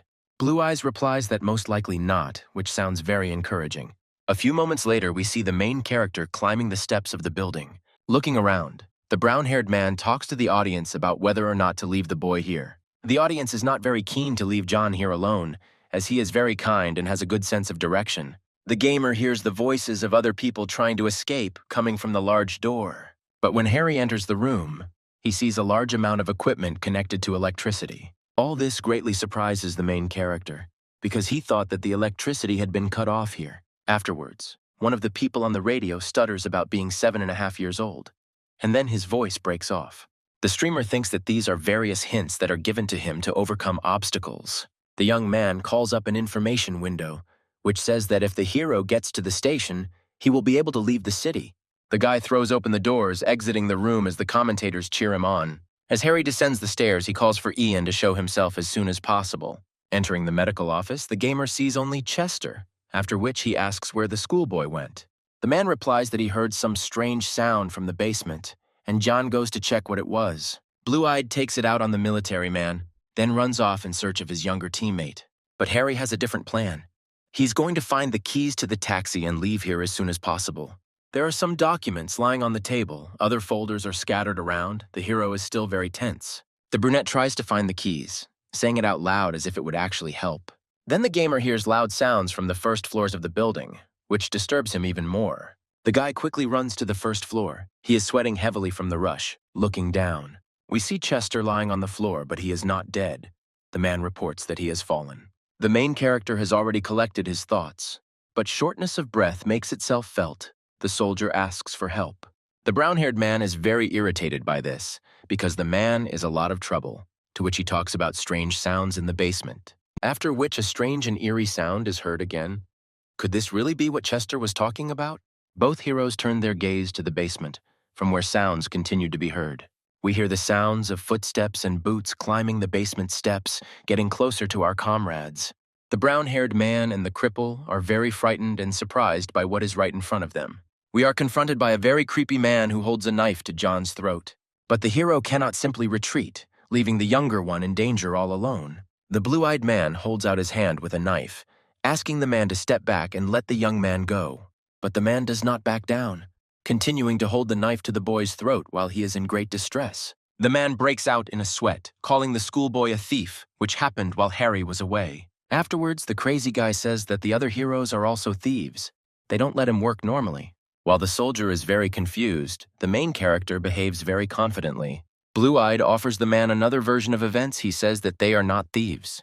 The gamer says that they came to get jobs as drivers, which are in short supply. The young man continues to insist on his position, saying that he really wants to get this job and get behind the wheel. Kudryavi replies that the interview really wouldn't hurt. Did he really believe that? Afterwards, the man asks about the applications that the guys had to bring if they wanted to get a job. The man replies that without an application there will be no interview, because he is very busy. Shaitan says that the statements were left in another room, after asking the soldier to bring other papers. Harry and the curly-haired man were able to come to an agreement. The man became much plumper from the fact that he would have drivers. Chester brought an application. He was specifically looking for a man who would be similar to the main character. The man releases Ian from his grip, beginning to carefully read the statement he was given. The blue-eyed man tells the schoolboy to come to him as quickly as possible while the curly-haired man is distracted. The boy wastes no time and rushes towards his friend, knocking the big man down without intending to. Harry borrows a pair of stilts from a military man, hitting the curly-haired man right in the stomach with them, causing him to fly off. The gamer twists the man, then quickly explains who must do what to make everything go well. After a few seconds of searching, Chester finds the car keys in the boss's back pocket. Then we see the whole company running across the parking lot to the coveted work car. The soldier is put behind the wheel, which leaves him a little shocked, but Harry tells him to start the car. Blue-eyed says to go to the station, which makes the man ask in confusion why such a choice. The brown-haired man demands not to ask unnecessary questions, but to finally start the car and leave as quickly as possible. After which, in the gates, we see several more silhouettes that look so much like people. And these really are people, but why and from what are they running? There is something red behind them. It is a huge monster with several arms. Its body is located horizontally. Shaitan says that he believes in Chester. They need to leave as soon as possible, because the situation is getting worse. The monster apparently notices our heroes, starting to scream furiously, opening its mouth. The man is under a lot of stress, even though he is driving. The car is not moving yet. But after just a few seconds, the taxi leaves the parking area at high speed. The monster approaches faster and faster as the comrades turn the car around. Harry and Ian can see the monster through the car window. The brown-haired man replies that at this rate they will quickly catch up with them. Suddenly, the same crazy man, after whom the hero notices, comes out of the building. Blue Eyes orders Chester to direct the car towards the boss as quickly as possible. The man completely lost his temper and started shouting loudly that the heroes were thieves. But literally a second later, he fell silent. Apparently, the man finally realized what position he was in. Curly sees how a huge ugly monster is driving towards him and running after him. The soldier quickly turns towards the central gate as the monster crashes into the building. All the comrades are safe, and they were finally able to get away from this hell. After some time, Chester asks if the protagonist really wants to take advantage of this man, to which the brown-haired man himself replies that they had no other choice, either his life or theirs. The man is very surprised to hear such an honest and straightforward answer from the guy, to which the brown-eyed man supports him, saying that there really was no other choice. Harry sees a familiar blue line on the road that demarcates zones in the game. The car passes the line and a pop-up window appears, informing them that they have passed the fork point. The next pop-ups inform you that viewers can now set goals and pay for them. The gamer wonders if other people can see it, to which they respond that they can't even hear him. The brunette is digging through the game settings, trying to figure out what happened, asking the commentators for help. He receives a donation that he has nothing to worry about, because John is a great teammate. Looking out of the car window, the blue-eyed man notices that the creature is still chasing them. The streamer asks if the soldier can step on the gas, to which he replies that this is the maximum. The distance begins to gradually decrease, because the monster is not inferior to the car in speed. 151. The brown-haired man asks the schoolboy if he is familiar with this route, to which he answers uncertainly. The chocolate-haired man is under a lot of pressure to remember her as quickly as possible, which makes him nervous. The young man suddenly realized something. Did he really remember the route on this highway? The brown-eyed man asks to turn, but the soldier replies that this will reduce their speed several times. The boy breaks down, starting to scream, which even the main character is shocked and asks Chester to do as the younger one said.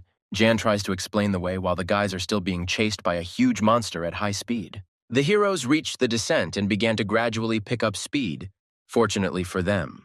Chester shouts that there is a section of the road with a landslide and we see it with our own eyes. But the schoolboy insists that his plan be carried out, arguing that Crawler does not know how to brake. Shaitan asks his viewers to give him a mission, but they are already saying goodbye to him in the comments. But someone still gives Harry a mission, which makes him stop crying and is very surprised. The mission is to provoke the monster, and in return the car will not skid. The monster is in complete shock from the main character's insults. You don't hear that every day. But the guy continues his speech, while Jan is shocked by the whole situation, and especially by the gamer. Even Chester intervened in this conversation, saying that the hero had really gone mad before his death. Fortunately, the mission was completed and the effect will be activated, which makes the blue-eyed man very happy. The soldier asks everyone to hold on tight, because it is time to turn on this road. The guy's car is drifting a lot from such speeds. We hope that they will survive. Everyone in the car is also thrown to one side. Once the effect is applied, everything should go fine. And just a second later, we see a huge monster flying straight down from the cliff. The crawler looks at the hero's car one last time, or he has a plan to avoid death. Chester is glad that everyone is alive, but he is very scared because of this whole situation. They survived now, but how long will they be alive later? At this time, the schoolboy catches his breath. Harry thinks hard. It's good that everyone remained alive. The young man thanks his donor for literally just saving him from death. After some time, the guys had already recovered from this incident, discussing a plan of action. Usually, there are a lot of cars on the road where they are now driving, but now there is not a single soul on it. Several zombies appear in front of the car, which makes the soldier nervous, but the gamer is calm. Shaitan says that he will distract the monster's attention to himself for now, so that his comrades can reach the station. Ian tries to persuade the blue-eyed man, but he insists that he can handle it on his own. Harry begins to provoke the monsters that stand in front of him, but the zombies themselves are surprisingly calm. Afterwards, the guy's provocation skill is triggered on these three, after which he is ready to fight. A new skill is applied to the streamer, which accumulates his buffs at a certain point. While attacking monsters, the young man thinks that he needs to pump up this skill because it gives more points for one zombie.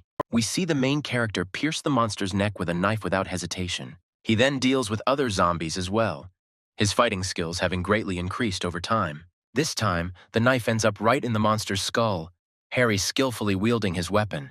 But another zombie appeared from behind, and in the background we also see the silhouette of a church. This monster also got what he deserved, and the gamer stuck a knife into his throat with all his might. The brown-haired man was a little tired of this battle, but for him it was now something like a routine, because zombies were literally everywhere. The hero's physical strength and reflexes have increased significantly, which is amazing.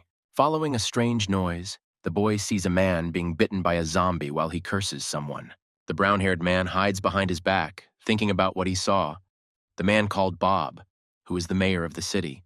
Blue Eyes asks his viewers if they should help him, to which everyone does not want to do it, but the exhausted one wants to help him.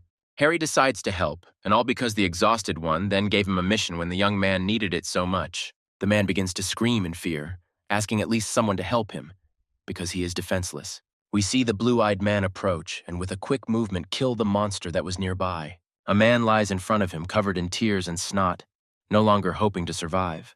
The brown-haired man asks who exactly the man was mentioning, looking frightening. After some time, the man explains everything to the young man, saying that the mayor will abandon him. The men were heading towards the train station, but because of the monsters, our friends suggested looking for another route.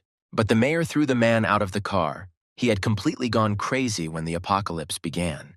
The heroes then discuss where exactly the mayor went, and it is the train station. Most likely, he is still alive because of the security. Blue Eyes is a little shocked that the guards stayed with him and are still loyal to him. Some people were hired from outside, some stayed, which is very surprising.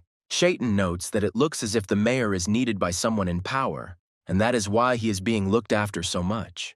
The man says that he does not see the hero's companions, to which Harry replies that they are already at the station. The man's name is Eugene, after which the main character himself introduces himself by his name.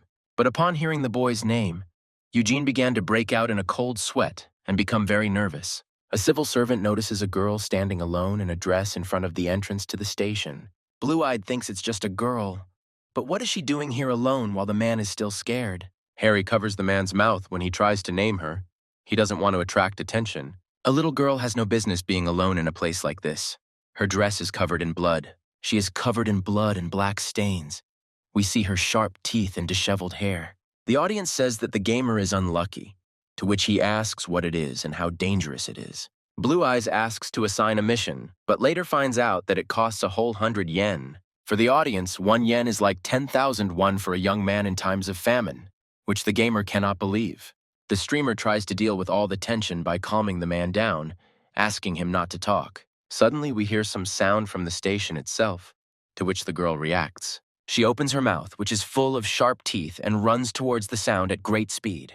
Both guys are shocked by what they saw. Eugene says that he is not changing to the station. The civil servant turns around and starts running in the opposite direction.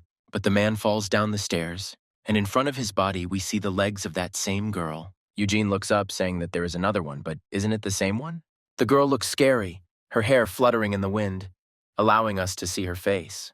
We then see the monster quickly dispatch its victim, right before Harry's eyes. The audience calls her Silent Girl, then says that she is blind but can react to sounds. But unfortunately for the brown-haired man, someone upstairs is making noise again, which will definitely attract the attention of the monster.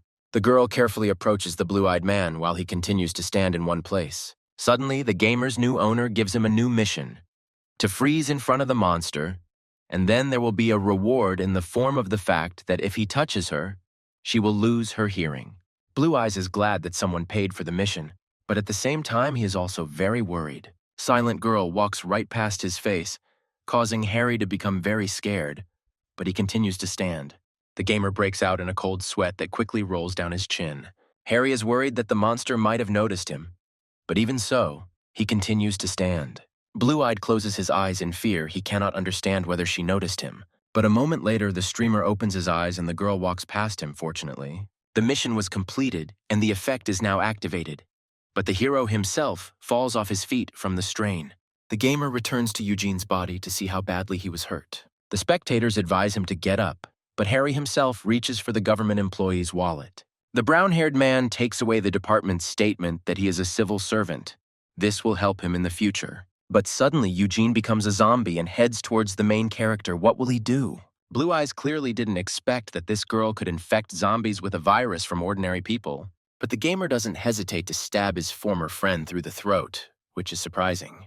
The guy hopes that the monster will not appear again, because she is quite dangerous. Looking around the station, Harry tries to figure out where to put his 2 comrades, whom he sent here. A moment later, we see the girl climbing the stairs, followed by someone's screams. The brown-haired man recognizes the voice of the man that Silent Gear reacted to, but he still can't fully comprehend something.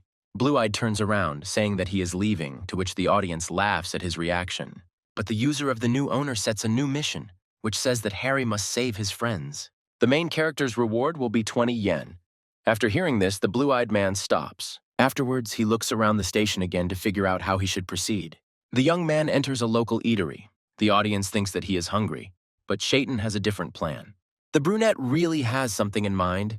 He goes to the stand where they usually fry potatoes and asks the audience to watch. Blue-Eyed hangs himself for several hours, calling it his strategy, but the audience thinks he's gone crazy. We then return to the schoolboy and the soldier, who are cornered by 2 monsters. But both heroes were saved, because the main character, who is ready for a fight, enters their room. The brown-haired man turns on one of the watches, which attracts the attention of the monsters and triggers the provocation's skill. After this, the gamer immediately leaves the toilet room, heading in the other direction. He then throws the working clock in the other direction, which greatly confuses the girls. He throws another watch towards the monsters, thinking that it is still early, but it is too early to do anything that he doesn't explain. Both girls fell for the little trick with the watch and started running after it. The main character tells his comrades to get down. They are only glad that they were saved. The audience asks if it wouldn't be easier to use the skill from the reward, but the brown-haired man replies that it is too dangerous. Chester, leaving the toilet, reports that he broke his crutch, which will make it very difficult for him to move. Blue-Eyed asks the younger one to help the soldier, demanding that they speak as quietly as possible. The mission is completed, and the hero receives his treasured money for saving his friends. Chester starts to groan, to which Harry again repeats to him that he needs to be as quiet as possible. Suddenly, the blue-eyed man realizes something for himself, quickly directing his gaze to the military man. Chester looks very bad. His eyes are swollen shut, and he is covered in cold sweat. He is starting to look like a zombie. The brown-haired man seriously asks what state the man is in now, to which he mumbles.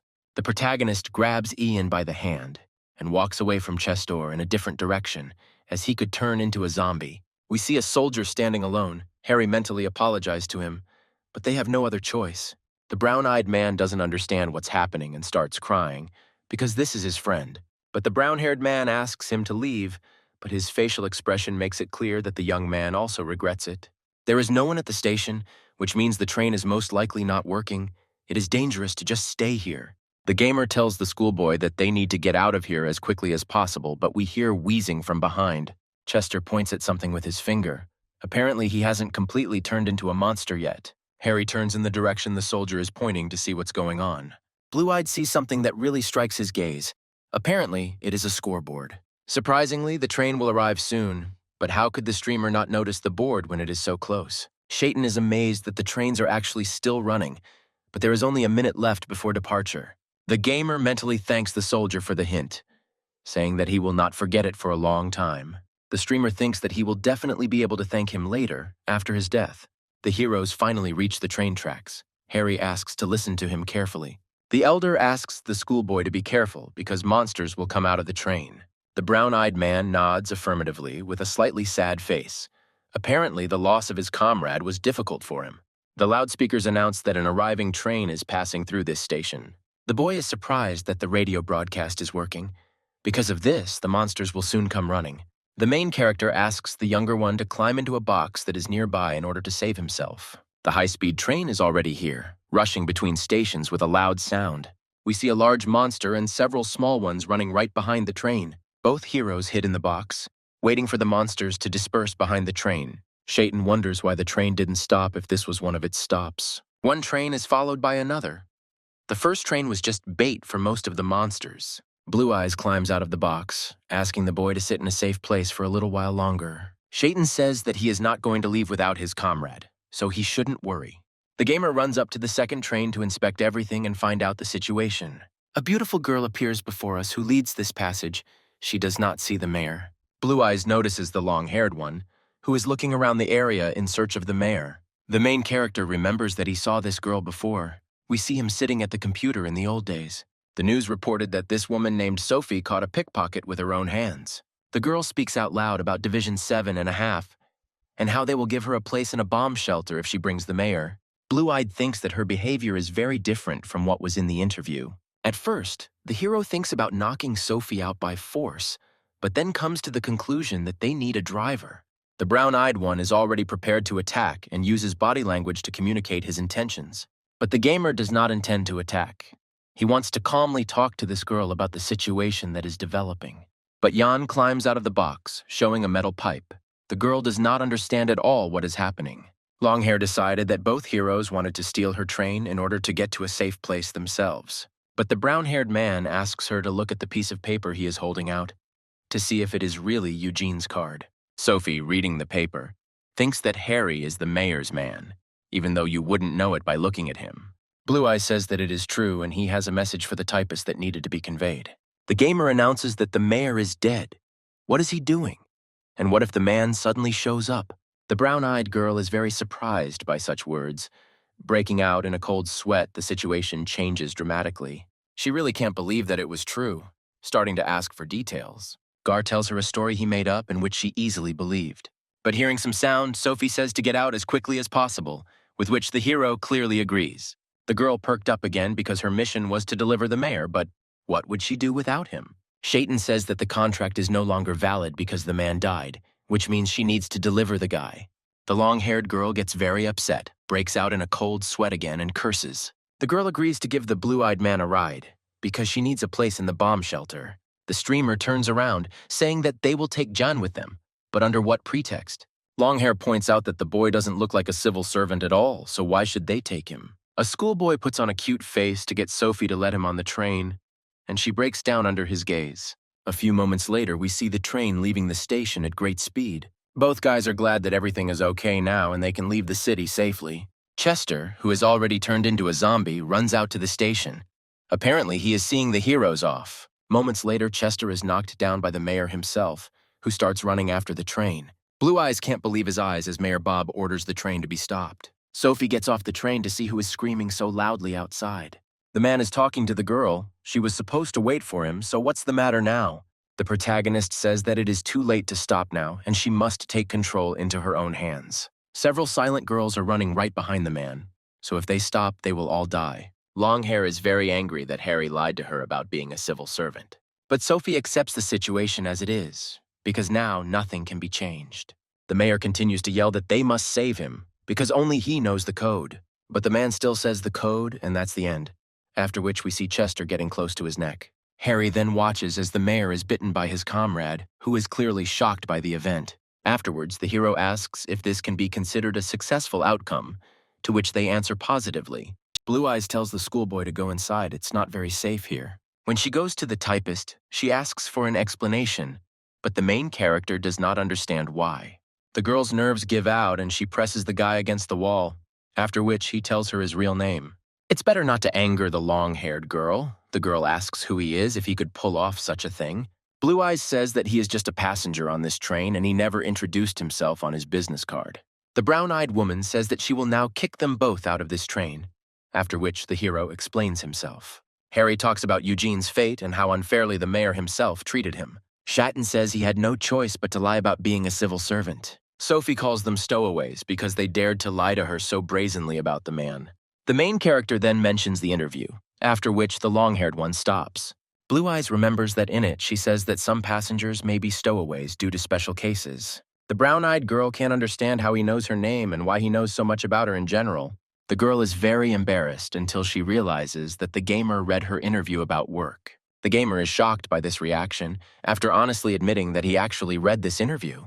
The brunette teases Sophie even more, saying that he really liked the article. The long-haired girl covers herself with her cap to hide the blush on her cheeks from embarrassment. Brown-eyed wonders if the main character is really that bad. Afterwards, the girl says that there is nothing that can be done now, and they will have to try to act together. The streamer asks if this train is really going to the city he needs, to which Sophie nods in the affirmative.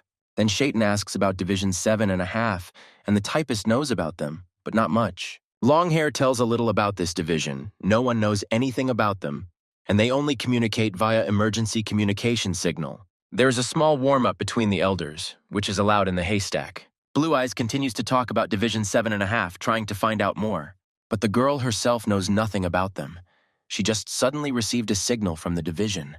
The brown-haired man received valuable information for which he thanks the girl. Jan suddenly calls out to Harry to turn around, the schoolgirl's face expressing intense fear. Deeply interested, the blue-eyed man looks out of the train window to see what's going on.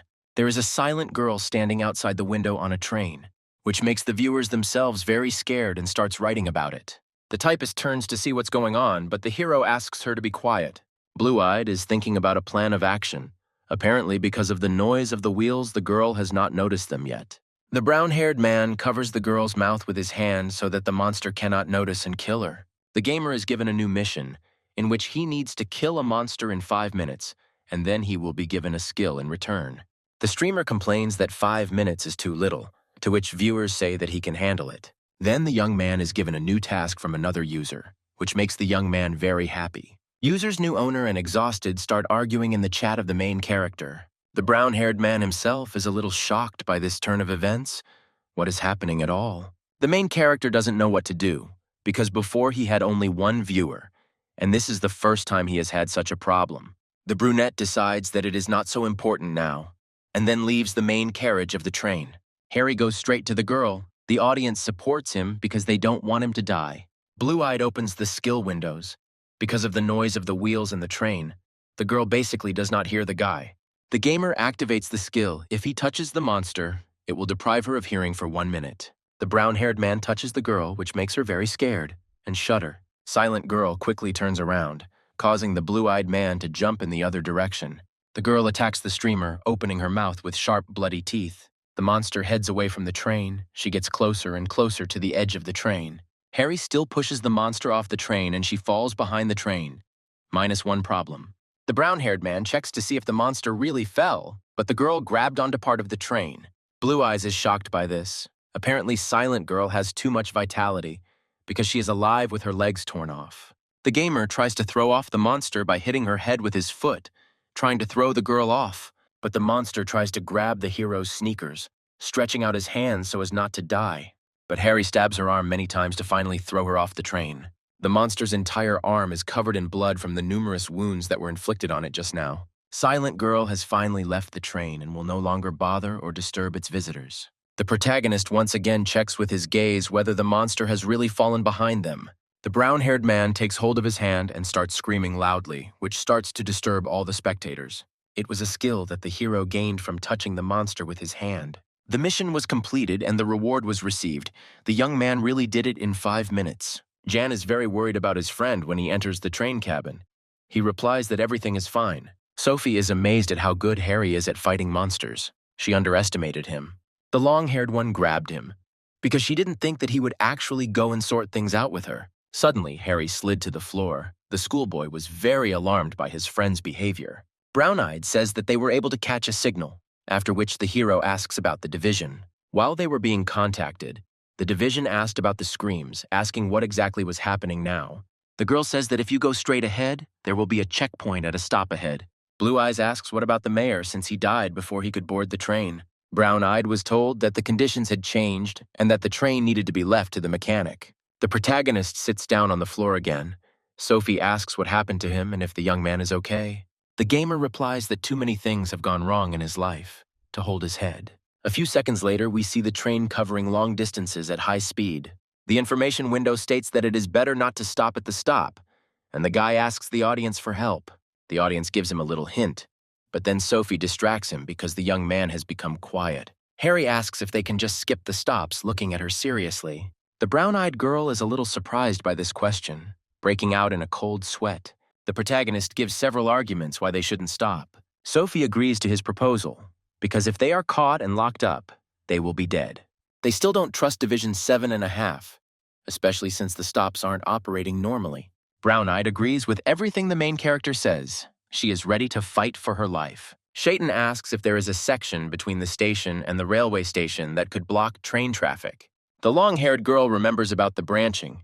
If someone moves the lever, the train will turn onto the unfinished tracks. The guy thinks that it exists because of the stop, because if they miss him, they will switch the lever at the junction. But even if they are a minute away, they will still have to make a stop at the point. We see Harry use his skill and the military hears the train approaching. The brown-haired man screams loudly that the train is broken. They find him shirtless, waving his arms. The military cannot understand anything while the blue-eyed man continues to shout loudly about the train. The men don't know what to do next as the train passes them at high speed. Sophie asks what he's doing. The guy creates a panic so that no one has time to do anything. Afterwards, the girl notices his loud voice, to which the brown-haired man himself jokes off this remark. The train continues on, entering the tunnel, hoping that no one will actually have time to react. Longhair confirms that Harry's words are right, because the road wasn't even cleared of monsters. After some time, we actually see the heroes who got off the train. Apparently, they now have a new plan because the schoolboy stayed on the train wearing a driver's cap. The boy must distract attention so that the others can escape. The young man himself is determined. Sophie is unsure that the boy will be able to handle the controls, to which the young man replies that John is excellent at remembering information.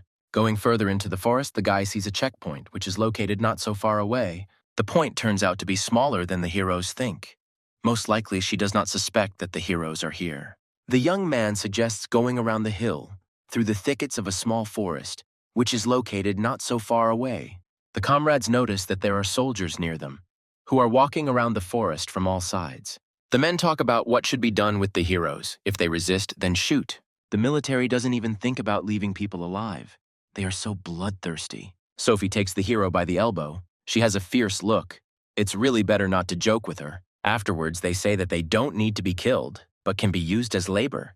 The main character twists one soldier's arm and holds a bloody knife to his throat, while the long-haired one strangles one of the men with her belt while he is distracted. The heroes, unwilling to retreat, decisively attack the military, while the other men are in shock. The man who was disarmed by the guy tries to shoot, but the brown-haired guy advises him not to do so. The brown-eyed woman snatched a machine gun from one of the soldiers while strangling his neck, the man's face twisted in pain. Sophie decisively kicks his stomach with all her might to knock him out. A soldier falls off a cliff while a girl looks down at him, enjoying the view. The other soldiers ask to stop this. They are clearly very afraid of both comrades. But the long-haired one is not going to stop. She remembers that not long ago they wanted to kill them. The girl gets even more furious with the military's speeches about duty and the fact that she cannot kill government employees. But the man takes out a knife, trying to defend himself from Sophie, who is so well prepared. But the brown-eyed girl knocks the knife out of his hands, then again kicks him in the stomach with all her might. The typist wastes no time and hits another man with the butt of her machine gun. The main character calls the girl, but she is in a very bad mood right now. The audience is amazed at how strong the woman is standing in front of them now. Harry says it's okay and she can hit people as much as she wants. The guy later asks the girl if she has ever used a gun before, and the answer is yes. A few seconds later, both heroes find themselves in the forest, clearing the way for the train. The brown-haired man looks over the cliff, starting to shake. Then Sophie asks what happened. We see a large crowd of zombies climbing straight towards their comrades, faster and faster. Teammates need to hurry, because they need to clear the checkpoint as soon as possible. A few seconds later, we see several soldiers guarding a checkpoint. Together with the security inside, there should be about 10 people in total. The spectators are worried. The gunfire may make the zombies climb faster, but the train is the most important task right now. Longhair takes her position, preparing to shoot accurately at the military. Suddenly, a bullet flies past the main character, which makes the guy very scared. The guards had already noticed their comrades, so they started shooting at Harry to defend themselves. The brown-haired man curses loudly, then gets into a fighting stance, also beginning his attack. Blue Eyes hits several people, but is shot at from all sides, so he cannot stick his head out. Sophie asks why the boy is frozen when he needs to shoot for their safety. Suddenly, the streamer is shot in the shoulder. The young man makes a face from the intense pain. The long-haired girl immediately noticed him, to which the guy replied that he was only slightly offended. Harry asks the audience if they see anything, but they only see what the hero himself sees. The firepower of the military clearly exceeds the power of the main characters who are trying to survive. We see Sophie, who has also been hit with a small amount of blood flowing from her arm. Harry asks how many times the brown-eyed girl fired, to which she replies 20. But the military is getting closer and closer to the main characters, which is what the viewers warn Harry about. The brown-haired girl says that they need to retreat as soon as possible, but the brown-eyed girl asks what will happen next. They simply have no choice but to retreat right now, otherwise they might die. But the military is not going to retreat either. On the contrary, it is getting closer and closer. Blue-Eyed asks the girl to run while he covers her from behind, shooting back. Some bullets even hit the target, namely the heads of the soldiers who die. The gamer also runs after the typist, while the audience says that he shouldn't have started fighting against the group. Harry asks his viewers to help him with the mission. Apparently, he is very desperate. Commentators say that too much has already been given to the young man, and some do not have enough money. The guy reflects on this whole situation, thinking that perhaps it is his own fault for not being prepared. Blue-Eyed says that he cannot die so easily, remembering the only one. Harry also tells the girl not to even think about dying. Sophie herself does not understand what he is talking about. The gamer is going to go down to bring the zombies with him. Now they need to split up. The brown-haired man screams at the collapse. His provocation skill works on a huge number of monsters. The brown-eyed woman is completely shocked by what exactly the streamer is doing, asking if he has gone crazy. Blue Eyes continues to provoke more zombies who are angry at his speech. The brown-eyed woman tries to stop the main character, but he explains his whole plan to her. Harry tries to set the zombies on the checkpoint, which leaves the girl in a stupor. A few seconds later, we see a young man running straight towards the military with a crowd of zombies following him. Blue-Eyed manages to run past the guards, and the spectators are surprised by his jump. Men only later realize that the guy is already hiding from their sight, trying to catch it. The young man climbs up the branches while a crowd of monsters and several soldiers run after him. We see huge iron doors that are very close to the forest in which everything takes place. The main character lifted these large iron doors that were in his way with one hand. Those soldiers who remained at the checkpoint opened fire, but after a few seconds, a huge wave of zombies bursts into the point with great force. The action shifts to Sophie, who continues to destroy zombies with the butt of a machine gun. The girl does not stop and is truly bloodthirsty, finishing off each monster. The zombie's face is too close to the long-haired girl's own face. The main character quickly runs to her aid, also wielding the butt of a machine gun. The brown-eyed girl calls the young man by name. Apparently such a gesture greatly touched her heart.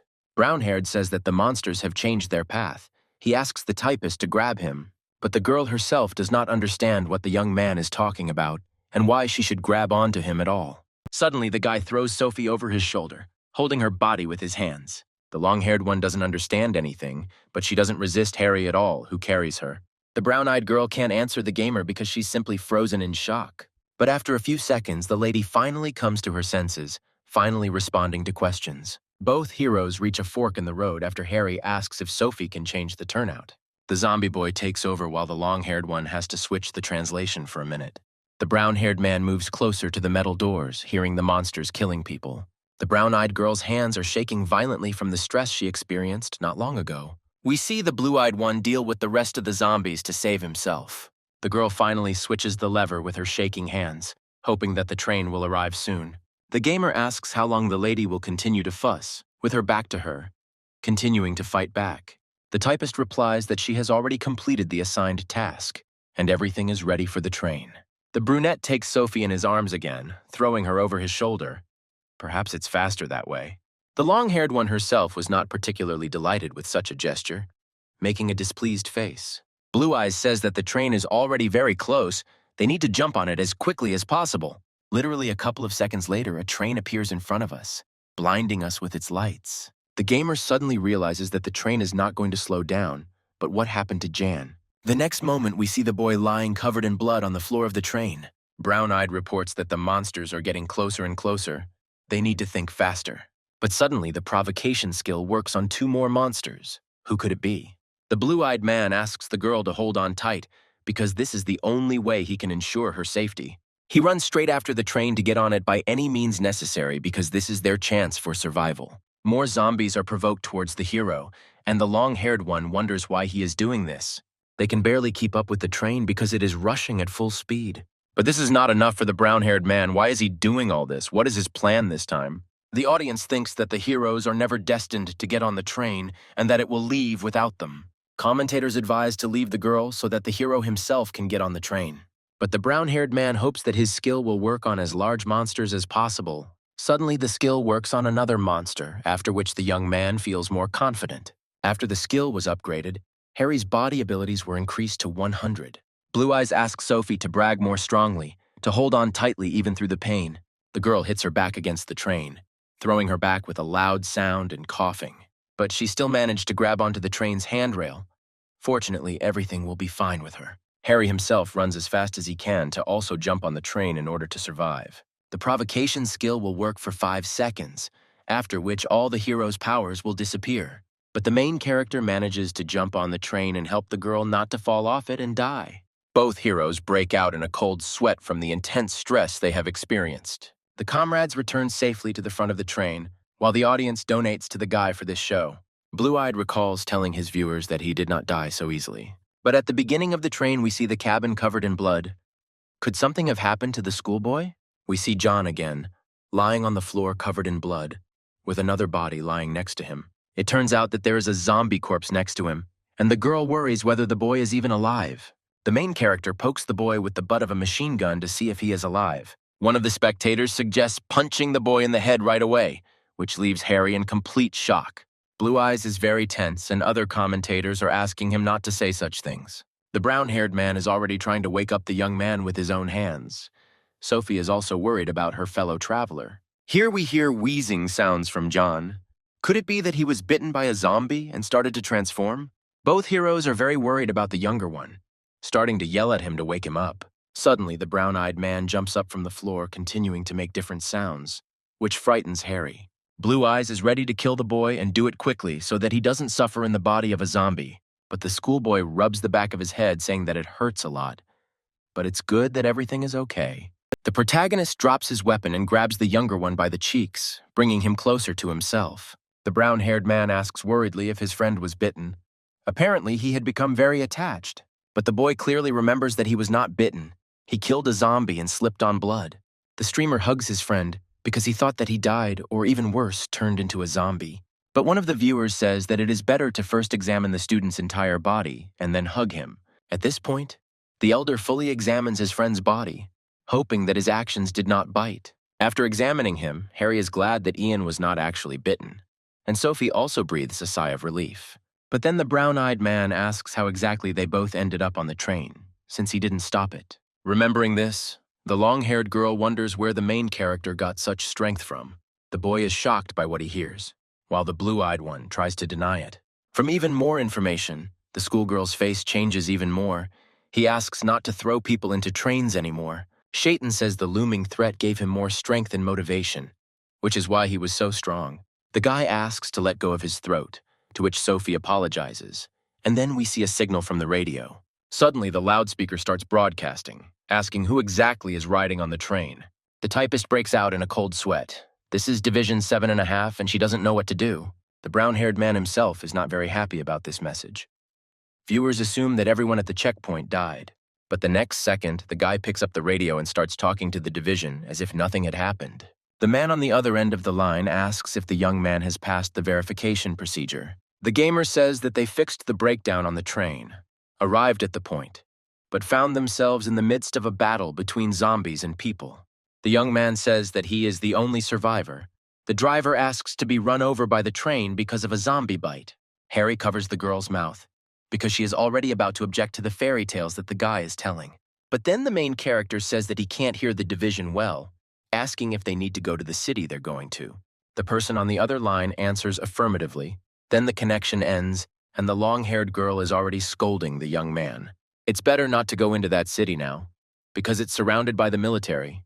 They're coming up with a new plan. Sophie remembers the botanical garden, which is located near the shopping street. The action moves to the botanical garden, where the heroes have already arrived and are scouting out the situation. The brunette asks if the schoolboy needs this pipe, to which he nods in the affirmative, causing the audience to joke. The main character washed his knife, which has served him faithfully for a very long time. Blue Eyes notices that the forest is suspiciously quiet. In such a dense forest, there should at least be birds. The rest of the comrades are also trying hard to listen to their surroundings so as not to die. Suddenly, the young man hears some rustling. He asks his friends if they heard anything. Afterwards, the brown-haired man asks his viewers if they see anything suspicious. The audience responds that they heard the rustling of leaves or bushes, to which Harry tenses up. The streamer asks Sophie how big the botanical garden is, to which she replies that it can be crossed in 20 minutes. The brown-eyed man asks to be let in first, because he has already memorized the way through the garden. Blue-eyed breathes a sigh of relief that he has such a reliable comrade. We hear an incomprehensible noise again, which makes the main character tense up and call John by name. But the boy didn't lose his head and fought off the attack, whatever it was, with his pipe. It's good that he left it. The brown-haired man tugs the younger one by the backpack, pulling him back because he could get seriously hurt.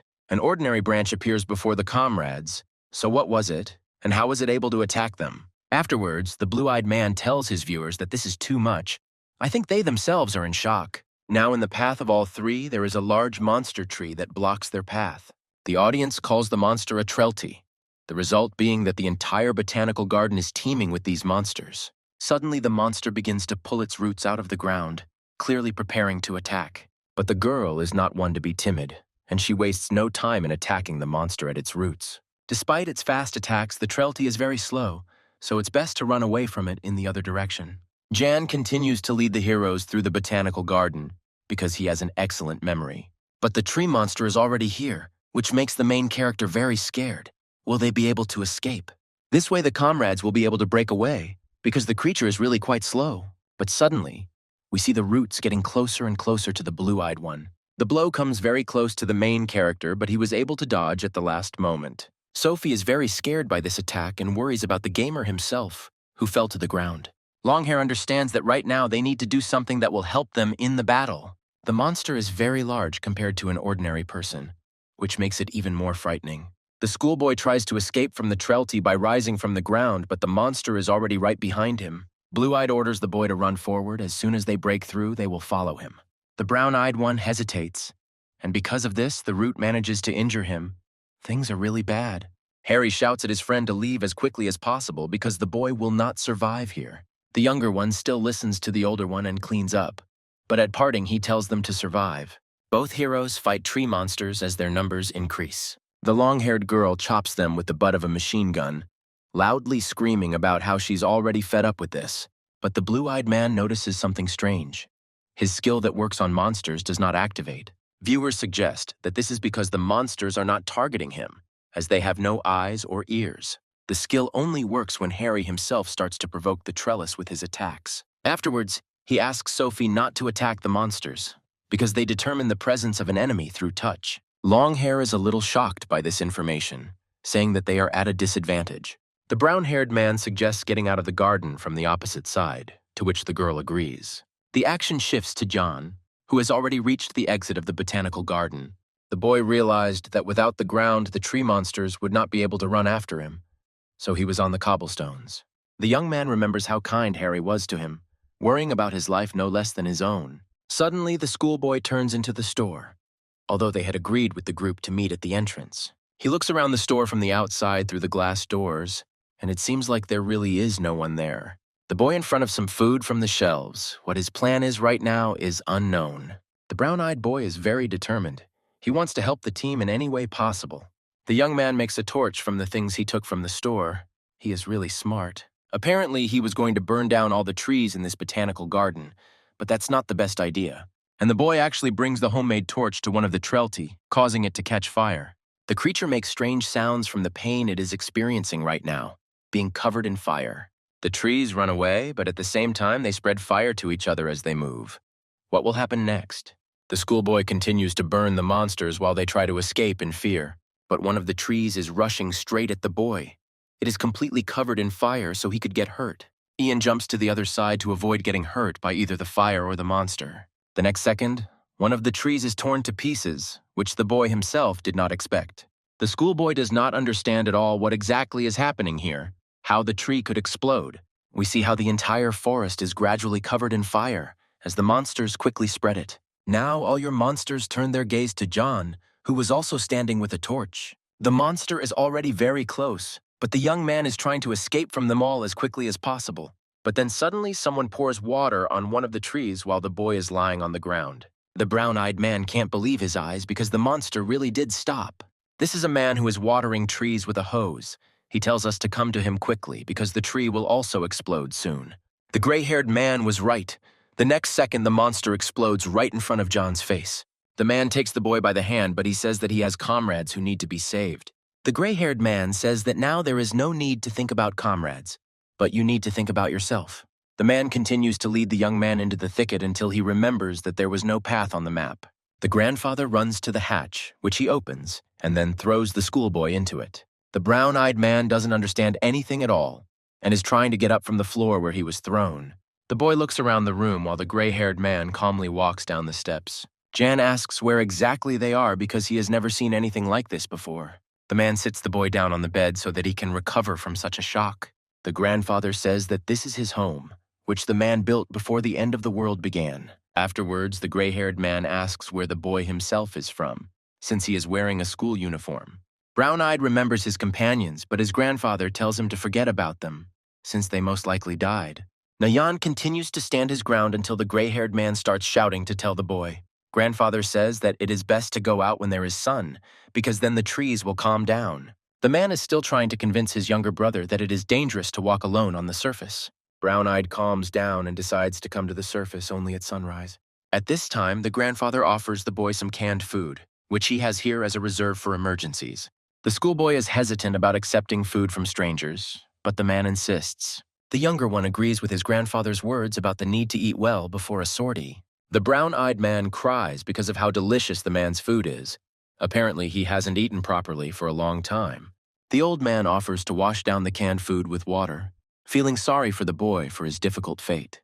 Then we are shown the man's face from a strange angle, Apparently, he poisoned the water. The gray-haired man asks from which side did John come, whether from the main gate.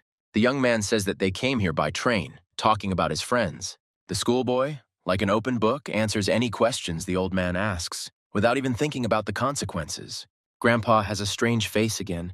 He asks how many people are left. Apparently, he wants to harm everyone. The gray-haired man then asks what exactly is in the boy's backpack. He wants to give him supplies to take with him. The schoolboy refuses to eat, saying it's too much, to which the man replies that he can take the bed. Jan can't even agree here, but the old man insists, because this bed is specially for guests. The brown-eyed man was put to bed and told to get a good night's sleep for the next day, but the young man was anxious. The boy thinks about his grandfather, that he is calm and energetic. He really is not afraid of anything. The schoolboy blames himself for the fact that the man even fed him, and the man still suspects him of something.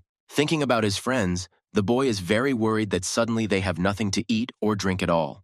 The brown-eyed man calls out to his grandfather, asking if he is asleep, what the young man has planned this time. Brown-eyed wants to take one of the cans of peaches to share with his comrades. Why does the chocolate-haired man understand that this is not the way to treat the person who gave him shelter? The young man puts the jar back and returns to his bed to try to sleep. We see that the grandfather is still not sleeping. He has a creepy look. He apparently really has something in mind.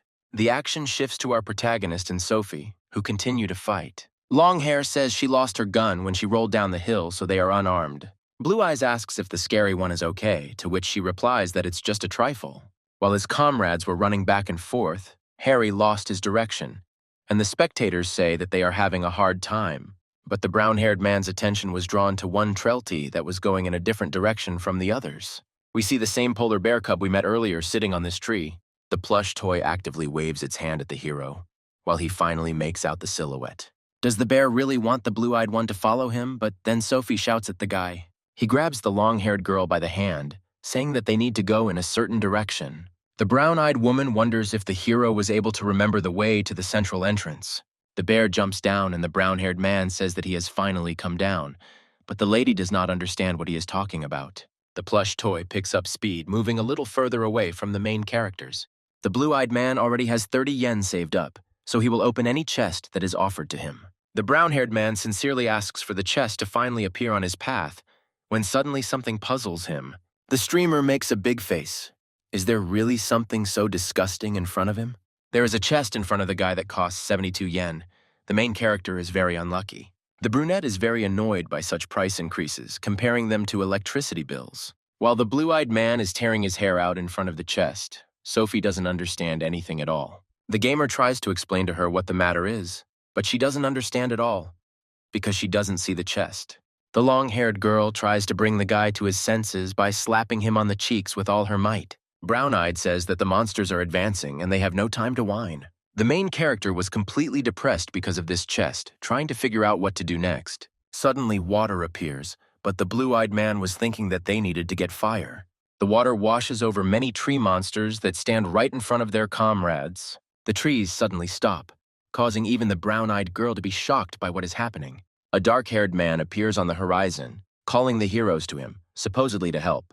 Shatton is surprised that there are still people here, especially in such a dangerous place like this. The guy says there's a shelter right behind him. He's dressed in a gardener's uniform or something similar. The action shifts again to the schoolboy, who is lying in bed, mumbling something. Jan wonders what's wrong with him because his body feels like lead and his head is floating. The grandfather wakes up from the boy's painful groans, saying that it is still a long way until dawn. The brown-eyed man complains to the old man that he feels very bad. He is very sleepy. The man looks very creepy, saying that there is nothing wrong with this and that he should try to sleep. Then the gray-haired man says that he will look after the younger one, but he also looks creepy.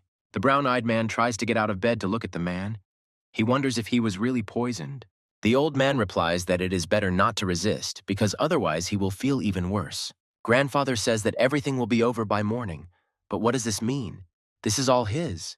The boy is worried. But the man continues to answer very vaguely, to which the young man asks a direct question about what he did to him. The old man replies that he is only saving the boy, but he does not agree with this, starting a squabble. The gray-haired man points to the jars and says that it is because the boy touched them. It turns out that the old man had smeared them with something, and the schoolboy didn't even notice it when he touched them. It was a strong drug that had already affected the brown-eyed man. What a horror. The old man says that he gets this drug from the tree monsters that roam the garden.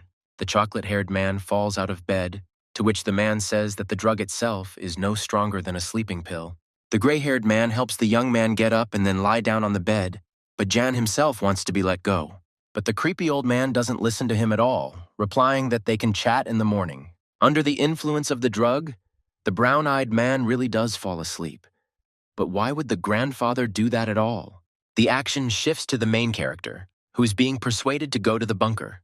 But the black-haired one insists that the hero go down, he agrees, but will not do it first. All this seems too suspicious to the blue-eyed man. He checks the surroundings. Closing the door to the bunker behind him, he goes down while the guy is telling something. The owner's home is strangely arranged, with wall cabinets everywhere with piles of books on them. The man then introduces himself as Mason, to which Sophie also introduces herself. Afterwards, the brown-haired man takes the initiative, also introducing himself by his name. There's tension between the two guys right away. Don't trust Mason. There is a dialogue between all the characters about how the guy lives here in general. Sophie suddenly asks the main character for water. Apparently such a fight is very exhausting. To which the black-haired man replies that he has water reserves and they can use them. Blue-eyed refuses such a gesture, arguing that they are indebted to the guy. The young man smiles affably at the closed cupboards with provisions, but we see those same jars of peaches. The long-haired girl whispers and asks if something is bothering Harry, and he replies that he can't take any risks yet. The black-haired man says the same thing as his grandfather, namely that monsters become weak in the sun. The brown-eyed girl asks if she can lie down on the bed, and upon receiving an affirmative nod, she immediately lies down. Blue Eyes thinks that he needs to maintain the appearance of an unsuspecting person. The main character is thinking about how the new acquaintance will cause them problems. At some point, Harry opens his eyes because he feels that something strange is happening. The audience tells him to wake up as soon as possible, while we see everything through the eyes of the gamer. The brown-haired man opens his eyes, and we finally see what's going on. Mason is doing something suspicious. Blue-eyed is very scared when he sees such a card in front of his eyes, asking the young man what he is doing. The guy replies that the streamer's sudden awakening scared him, then explains that he is trying to hide the hero. The audience laughs at Mason looking so suspicious, and Harry himself is tired. But the friend actually ends up with a pillow and a blanket in his hands, for which the main character thanks him. Blue-eyed is really standing on the floor, breathing out tiredly. You can't relax around this guy, but the brown-haired man was really very tired. The guy couldn't remember the last time he slept on a bed, after remembering about his other Yana, hoping that everything is okay with him now. But immediately after this, the audience wakes him up because you can't sleep at such an hour, which makes him even more furious. We see how sweetly Sophie sleeps on her bed. Harry sincerely envies her naivety. Blue-eyed pinches his thigh, thinking that now he needs to keep his eyes open. Then we are shown the bunker again. The surprising thing is that Sophie is alone lying on the bed. The brown-haired man waited for Mason to fall asleep, and only then did he get up from the mattress. The guy checks the bunker while simultaneously communicating with his viewers, who are called his distrustful ones. The blue-eyed man doubts the dark-haired man because he put himself in danger to save strangers. Examining the bunker in more detail, the protagonist tries to find out what exactly the stranger is doing. The brown-haired man looks at all those jars of peaches, saying that Mason is very well stocked. The young man takes one of the jars into his hands to examine it in as much detail as possible. Harry notices that the logo on the lid is different from the logo on the can of peaches itself. Discussing this situation with the audience, the blue-eyed man tries to understand what is best to do next. The protagonist leaves the jar alone, moving closer and closer to the dark-haired man, calling him an idiot. Mason suddenly wakes up, not understanding what is happening around him and what Harry is doing. The brown-haired man twisted the stranger, blocking his access to movement while he was distracted. The gamer tries to find the truth by asking the dark-haired guy many questions, including the one that the guy started screaming before the streamer touched him. Such screams wake up Sophie, who did not expect that she would actually be able to sleep. The main character asks to bring a brown-eyed sheet because he wants to tie up the guy. The girl obeys the young man without the slightest hesitation, saying that she knew Mason would do something. Harry is surprised by the confidence in his voice, saying that someone who was so confident in this would not snore so loudly. Now you can sleep, but the audience tells the gamer to tie his hands and feet so that everything is okay. Mason himself is shocked by this turn of events, asking what is even going on. Blue-eyed replies that this is a temporary measure, and they will definitely untie him in the morning, but now it's time to sleep. To which the dark-haired man asks Sophie for help, thinking that at least the girl can help him.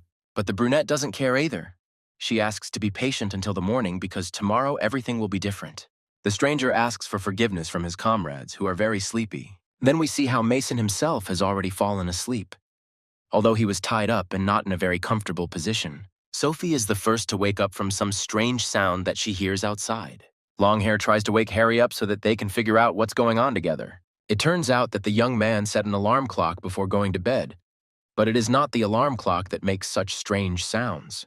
Mason wakes up and asks to be untied since the girl is no longer sleeping, because the young man does not sleep all night, according to him. The brown-eyed girl is happy that at least she was able to get some sleep, clearly mocking the guy. Fortunately, the sound from above no longer comes, which clearly pleases the typist. Sophie tries to wake up the main character, but unfortunately, she doesn't succeed at all. Afterwards, the brown-eyed girl asks the dark-haired man what's wrong with her friend, to which he doesn't know the answer. The girl starts shaking the guy, but he denies everything and does not give any answers to the questions. Longhair is sure that Mason did something, but he replies that she is taking out her anger on him. This time, the girl uses brute force, to which the bound man laughs, asking if she really wants to know. He points his gaze at those very jars of peaches, but the brown-eyed girl still doesn't understand. The dark-haired man says that all the tin cans she sees are covered in poison.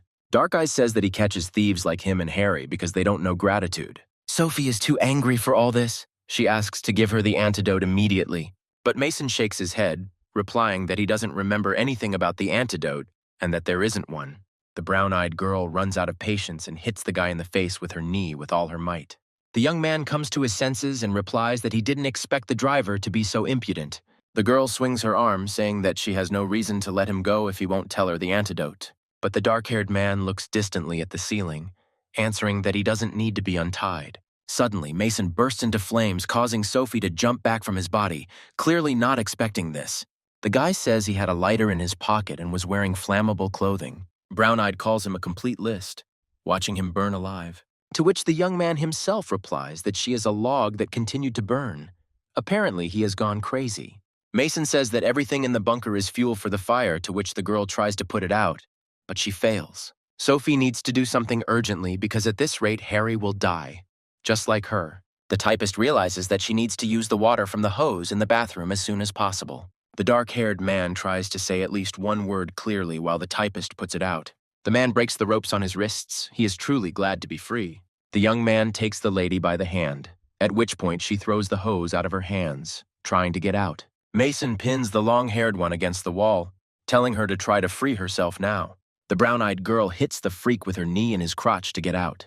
The girl chokes on smoke while the young man tries to recover from such a blow. Sophie's eyes become wet from all the smoke that has accumulated in the small bunker. 73 Longhair tries to find the main character in order to quickly get him out of the room. Suddenly, a crazy person appears in front of the brown-eyed girl, putting on a gas mask. The typist wants to finish it as quickly as possible, but the young man throws the girl onto her back. The brunette reaches for one of the scent jars of peaches, but it falls. Seeing this, Mason says that this is not the way to treat vital food products. But afterwards, the young man thanks them, because both heroes became good fertilizer for him. The guy says that he actually grew the trees and they caused them great harm. Then the dark-haired man tells us about that same grandfather, saying that if he had burned down, he would also have been used as fertilizer by him. The brown-eyed girl screams the main character's name with all her might, hoping for at least some kind of miracle. The madman says that the poison in the jars knocks out an adult for at least half a day. Therefore, the girl should not worry about Harry, because he will definitely not be able to come to his senses. But suddenly, Sophie feels the fresh air that she so badly dreamed of at this moment. And then we see the main character, who opened the hatch in the bunker to help his girlfriend. The blue-eyed man looks at the long-haired woman with a joyful smile, letting the sun's rays into the room. The madman tries to understand how the gamer managed to recover from the drug. The young man ignores all of Mason's questions, asking what he would do if the staircase burned down. The dark-haired man is in a stupor, because he still can't understand how exactly the hero is now on his feet. The brunette replies that the stranger will pay for what he did to Harry's body, to which the audience laughs. The streamer immediately twists the opponent's arm, calmly standing in front of him while Mason screams in pain. The burnt one tries to escape from his enemy's grip, swinging his other hand. Harry is making fun of the boy in front of him in every way, which is very much in his nature. Blue Eyes still answers that he recovers faster than other people, which is why he was able to survive. Taking off Mason's gas mask, the streamer squeezed his throat in his hand. Was he really going to end up like this? Then the burnt one pretends to be a zombie, starting to attack the guy, which he immediately notices. But then suddenly, the dark-haired man is hit by his poison jar of peaches. We then see the typist punch the madman in the face, avenging herself. Longhair calls Mason a psycho, kicks him, and she really almost dies. But in the process, the main character stops her, taking her hand to bring her to her senses. The young man washes Sophie's hand since she managed to touch the jar and then asks if he woke up on time. At this, the long-haired one becomes embarrassed, looking away slightly. She is clearly grateful to the hero. Harry says that they need to make sure that the arsonist can't escape and breaks the boy's leg. Blue Eyes smiles maniacally, amazed that Mason is still conscious. The guy writhes in pain, to which the brown-haired man says that it's strange, because he set himself on fire. Suddenly, the young man began to scream very loudly, and it was he who was calling for help from that same grandfather. At this time, both heroes did not understand what exactly was happening and who Mason was so desperately calling. Blue-Eyed begins to suspect that there is someone in this garden other than the dark-haired one. After this, the action moves outside. We see someone digging a hole. It turns out that this is the same grandfather who poisoned Jan. He says that today was a lucky day. The next moment, we see a schoolboy lying as a messenger at the bottom of that very pit. The old man, with a terrible expression on his face, says that the boy needs to be buried as quickly as possible. The brown-eyed man himself barely understands anything. Opening his eyes, he tries to come to his senses. The younger one gets to his feet, starting to scream and ask what is going on here. The old man replies that he gave Jan as fertilizer to his trees, to which the young man breaks out in a sweat. The old man says that the roots will not harm him. They will simply suck out all the nutrients. Hearing this, the boy falls into a complete stupor, watching as he is gradually buried. The brown-eyed man loudly screams to be pulled out of the hole as quickly as possible, calling his grandfather crazy. The gray-haired man says that it is not proper for young men to swear like that, and that is why he loves plants. After all, if you don't feed the plants, they will quietly die. The boy asks the old man to shut his mouth to all these tales. The next second, a shovel flies into John's shoulder, and his grandfather says it's useless. The brown-eyed man screams in pain. This old man has completely gone crazy, starting to harm the boy. The gray-haired one tells the younger one not to waste his strength, because becoming plant food is a rebirth. The schoolboy tries to get rid of the roots that are crawling towards his feet, but it's all useless. The brown-eyed man again continues to beg his grandfather to let him go, insulting him even more. To this, the old man himself replies that he noticed how ignorant the boy had become. The old man throws the shovel into the hole again, but this time Jan was able to dodge another attack. But the shovel still managed to hit the younger boy right on the wrists, causing him to scream. It turns out that this was the guy's plan, and the grandfather's actions cut the rope on his wrists. Very tired, Jan grabs the shovel that was so close to him, saying that he will kill the gray-haired man. The young man pulls the shovel and the grandfather falls into the hole, unable to hold on to the slope. Justice has prevailed. The next moment, we see the old man lying at the very bottom of the pit, writhing in pain. Finally, they were able to switch places so that the crazy person could understand what it was like. The schoolboy also asks if there is anyone in this forest besides his grandfather and his friends. The gray-haired man replies that he doesn't know, but perhaps Sophie and Harry were taken by his grandson. Jan's face immediately changes. All the sparkle in his eyes disappears and his mood becomes more angry. But suddenly the grandfather picks up a stone from the ground and hits the boy right in the shoulder with all his might. After which, the old man, as quickly as possible, tries to get to the shovel, which is not so far away. But the young man manages to kick his gray-haired man right in the stomach with all his might, causing him to scream. We see that the boy manages to grab the shovel first, which gives him a great advantage. The schoolboy hits the old man's stomach with a shovel with all his might, which even frightens him. Afterwards, the brown-eyed girl hits the grandfather's leg with the sharp part of the shovel, which is why blood is visible on the man's suit. The gray-haired man asks to wait at least a little. If the boy kills him, then he will not be able to find his companions. Finally, the madman asks me if Yana really doesn't care, but we see the young man's angry look. The schoolboy still asks where his comrades are, to which the old man replies that the roads here are very confusing, and he himself will not understand anything. But the schoolboy doesn't care about this. The sparkle in his eyes disappears, and his gaze becomes more cruel. The gray-haired man still tells where exactly his comrades are, thinking that the boy will not be able to find this place himself. Covered in a cold sweat, the gray-haired man asks not to kill him because Jan is still young, but the schoolboy doesn't care at all about this, answering that he is at the age when everything is allowed. The boy smiles as he says that he has memorized the entire guidebook, so he knows everything about the area. After this, we see the sharp corner of the shovel being driven into something and blood splattering everywhere. Then the action shifts to the main character, who asks his audience for something. In front of the young man stands the very same chest, which requires 72 yen to open. Harry repeats the amount again, and the audience understands that he is asking them for money. Blue Eyes tries to provoke the commentators by saying that there is clearly something cool in the chest, but they don't care. At this, the brown-haired man withdraws into himself even more, and the audience asks if he is crying.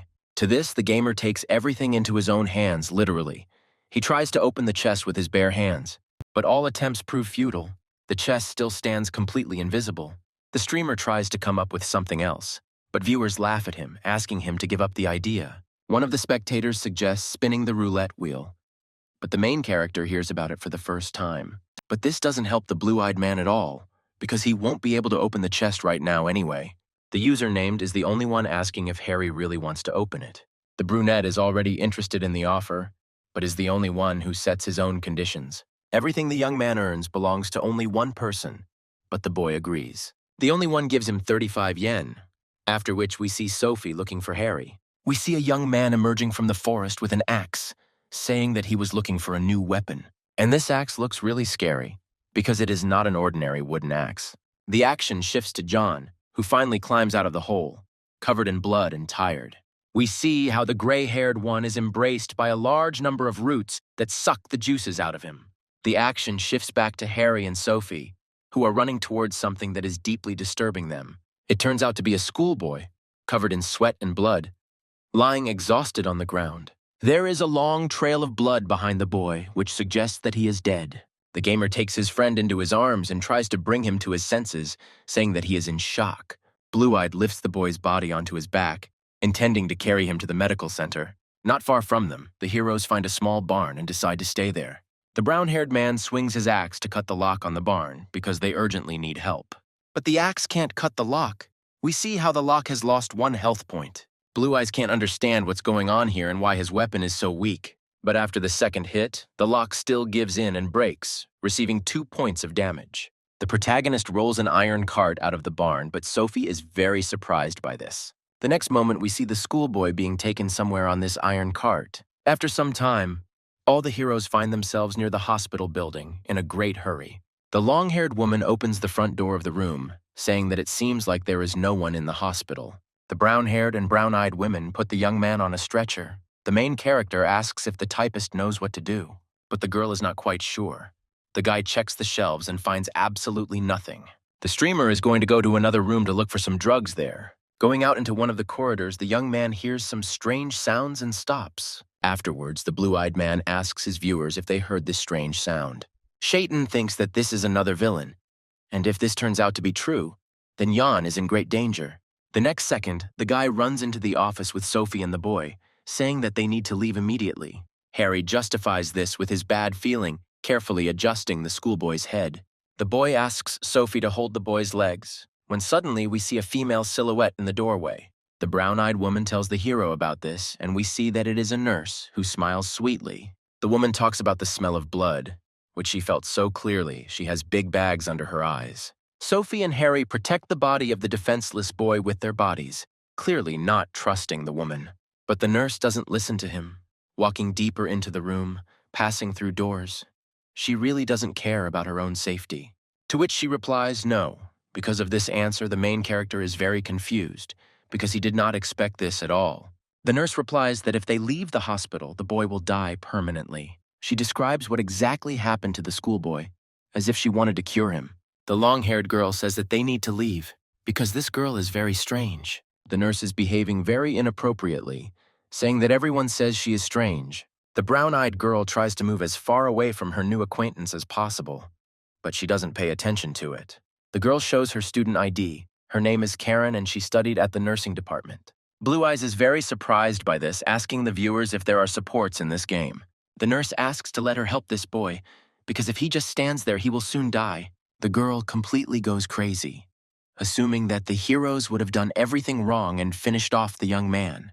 The brunette is very frightened by her behavior, as are all the viewers, saying that she is a very dubious doctor. The girl again asks to let her help a patient who needs her help so much. Blue-Eyed is amazed by such a quick change of personalities of the nurse. He really does not know what to do. The girl continues to smile sweetly. She has beautiful gray eyes, bags under her eyes, and wavy hair. The brown-eyed man is asked how he feels, and he opens his eyes a little, thinking it is Harry. But in front of the young man, there appears the same old man with a frightening smile on his face. The man thrusts the sharp end of the shovel into the boy's body with all his might while he is very scared. The brown-eyed man is in agony, screaming at the top of his lungs from the pain he is experiencing right now. We are then shown how many tree roots wrap around the boy's arms and legs. The young man continues to scream from all that pain. Most likely he is having the worst nightmare. A schoolboy suddenly wakes up from a nightmare, covered in cold sweat and bandages. His friends are next to him and immediately notice that the younger one has awakened. The comrades immediately ask a lot of questions to the young man who just woke up. Shaitan is glad that Ian is okay, as is Sophie, who is also very worried about his condition. The boy begins to cry with happiness. The audience supports him and sincerely empathizes. But the first thing the schoolboy asked when he stood up was what happened to the old man. Sophie answered that he died. The brown-eyed man doesn't understand where exactly they are and who this girl is standing next to. Karen introduces herself, then says that it was she who saved him at that moment. The young man thanks her for her help, and the nurse looks very proud of her work. Blue Eyes is amazed by Karen's skills, wondering if he can take her with him with such a character. But since Jan has already woken up, we can move on further on the road, after which we see the hospital again. After they leave the building, the brown-haired man asks the younger one to climb on his back. The gamer points to the cart, saying that otherwise he will ride on it. The boy is surprised that he was brought on this.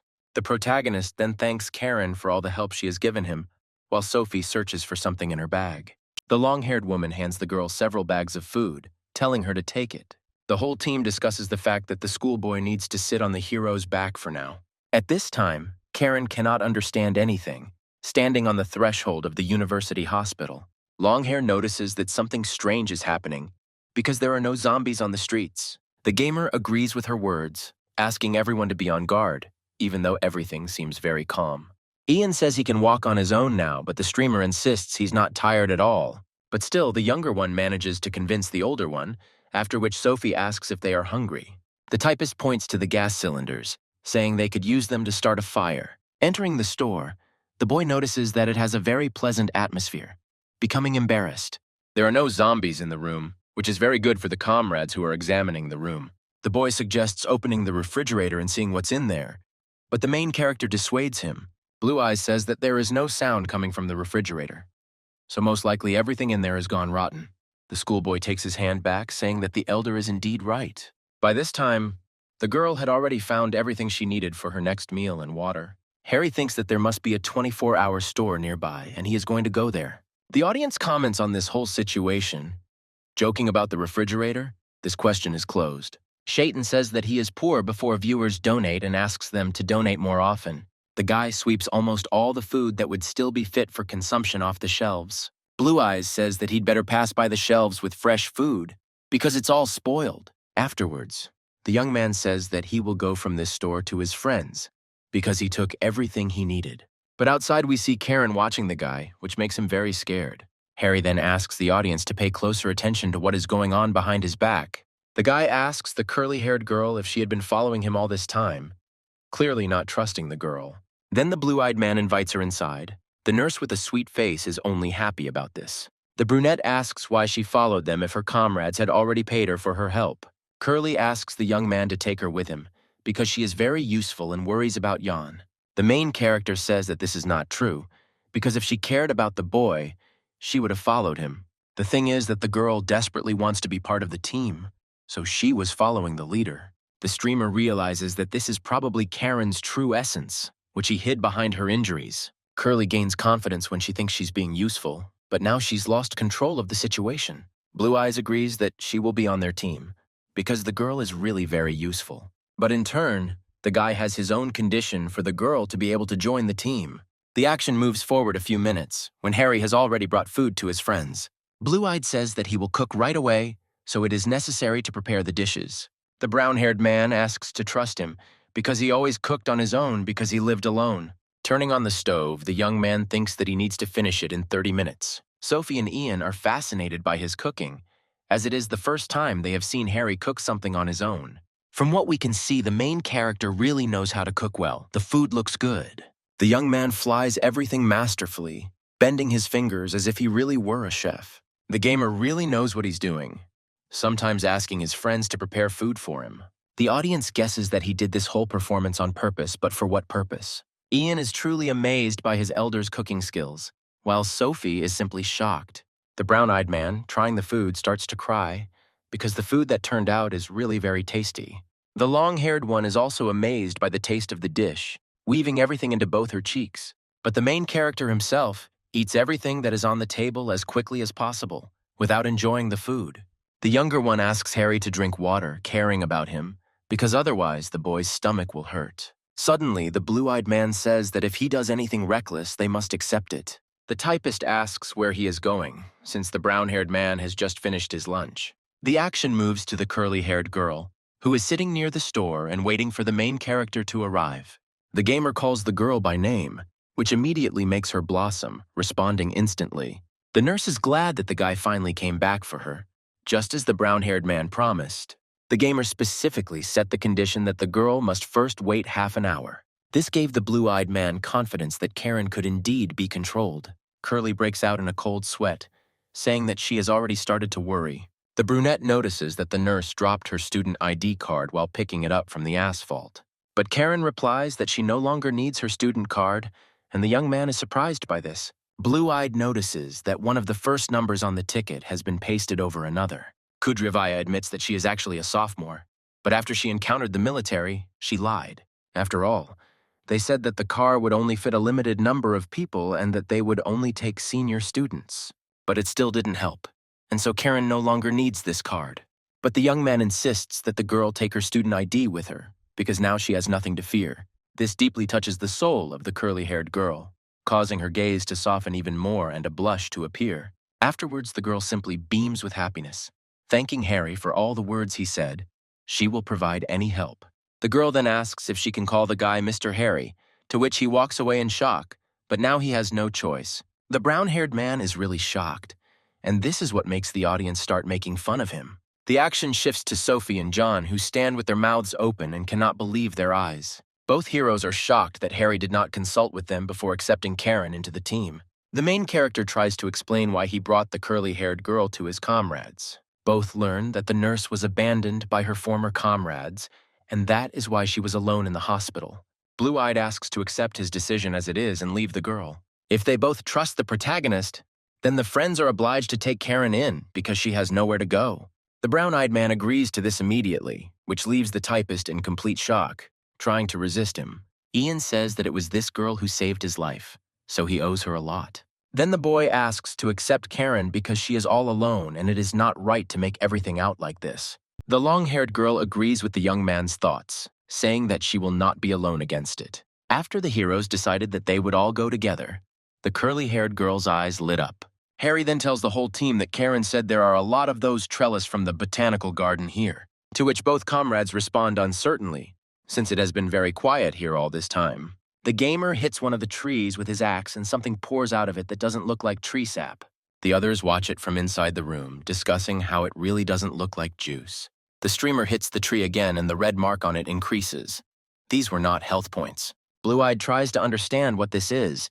Is this some kind of score that is being kept for his blows? The brown-eyed woman opened the doors of the room, saying that the brown-haired man needed to come inside quickly. Someone started broadcasting on the radio.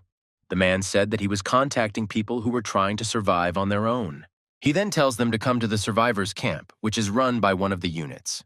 The man also says that you need to go to the train station and look for people there. After adding that the country has not abandoned them, the brown-haired man then asks where this radio came from. The brown-eyed woman explains that it was always there, and she turned it on while the young man was away. Blue-eyed continues to reason out loud, while the audience also analyzes the situation. Sophie asks what exactly they should do, since the situation is now very questionable.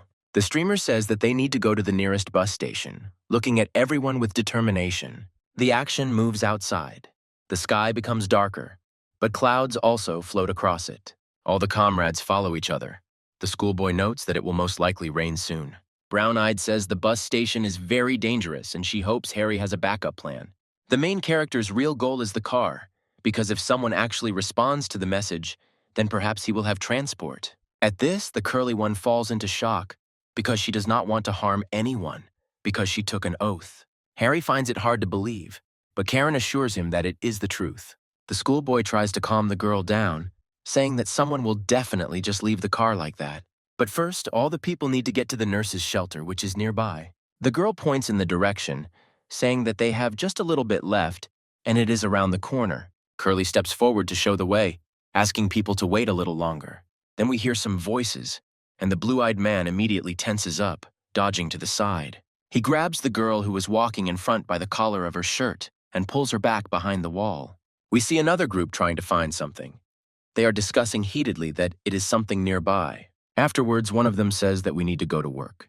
He has a bat in his hands. All this makes us feel uneasy. Brown-haired asks everyone to wait a bit and then come out of hiding. Sophie asks who these guys are. Blue-eyed replies that he doesn't know them, but it's best not to mess with them because they don't inspire confidence. We see John's strange reaction, who breaks out in a cold sweat and remains silent. After a few minutes, the heroes can already go further. The whole sky is covered with dark clouds. Curly says they're there, pointing to something below while the others look surprised. She points to a manhole that is located right in the asphalt, saying that she lives here. Sophie is amazed that Karen lives underground, while the schoolboy is not very keen on going underground again. Then the nurse shows off something, saying that she found it at a nearby construction site. Then she opens the hatch. Someone asks what they're going to do. Are they going to go underground again? The typist breaks out in a cold sweat, hearing some strange sound, turning around to look at him. This is another tree that is ready to attack, and the heroes decide to go down as quickly as possible.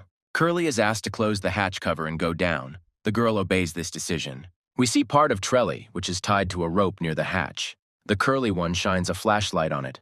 Blue-eyed is very surprised by this find while the viewers continue to comment. The monster crawled out of the hatch, catching its roots on the hatch cover and began to drag her back. Then the creature closed the hatch cover on its own. The main character asks the nurse how she made it do this. Curly explains that this is the root of a tree, that is, the root of that very trellis that is outside. The girl explains roughly how exactly this whole system works, but she did not teach the root of it. Hearing this, all the heroes open their mouths in shock. This whole system sounds very strange. Looking at their faces, the nurse asks if everything is okay, because the heroes look stunned. Harry calls Karen a real talent for being able to come up with such a system. Looking around, Jan asks if the girl decorated her house herself. Curly replies that it is her, but all these items are in the store nearby.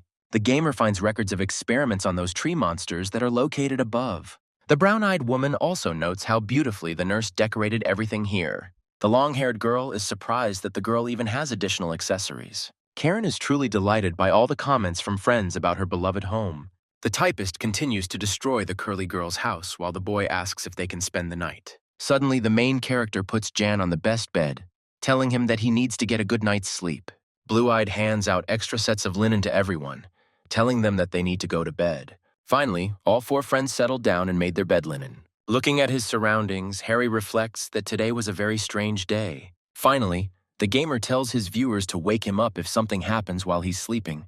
To the comments of his viewers, the blue-eyed man gradually falls asleep, finally finding himself in good conditions. After some time, the brown-haired man wakes up from the scream of some girl who spent almost all the money on him. Harry gets out of bed, not understanding what exactly is happening, gradually coming to his senses. Looking around, he realizes that both girls are still asleep. So whose voice was that then? Afterwards, the blue-eyed man sees that the root is behaving strangely, starting to beat against the hatch cover. The audience says that the main character has finally woken up, but he doesn't understand at all what they're talking about. A viewer says she spent a lot of money to talk to Harry on speakerphone while he was sleeping. While the gamer was on the phone, the speakerphone function was available, which surprised the guy himself. Then, the brown-haired man tries to wake up his friends to warn everyone about the danger. Karen wakes up with a scary expression on her face, which scares the streamer himself. The protagonist points to the root, telling her to do something with it. The nurse says it's because water is dripping on him from the outside. That's why he reacts that way. Having calmed down, the blue-eyed man says that the girl can sleep, to which she falls asleep again. A few seconds later, a heavy downpour begins, seeping through the hatch. Harry wakes up again from the loudspeaker, opening his eyes to see what's going on. A viewer asks him to inspect the situation. The water in the sewer has risen sharply. The guy screams loudly, starting to wake up all four friends this time in order to save themselves. Sophie and Jan don't understand what's going on. The boy is too sleepy and the long-haired girl is inattentive. The nurse doesn't ask any unnecessary questions and is already collecting all her personal belongings in order to leave quickly. The brunette realizes that the situation they are in is simply disgusting and they need to get out quickly. The typist asks what the best course of action is, whether they should even go outside. Harry asks his viewers if they know exactly how trellis behave when it rains. Karen hands the protagonist a raincoat, saying that she kept it just in case. The gamer understands that if they go outside now, they will most likely encounter Trelly. The schoolboy reports that the water has already reached his knees, while Sophie is getting ready. Blue Eyes tells everyone to grab the ladder and get ready to climb up. The audience tells him that it might be a rainy day, but the boy has no idea what they are talking about.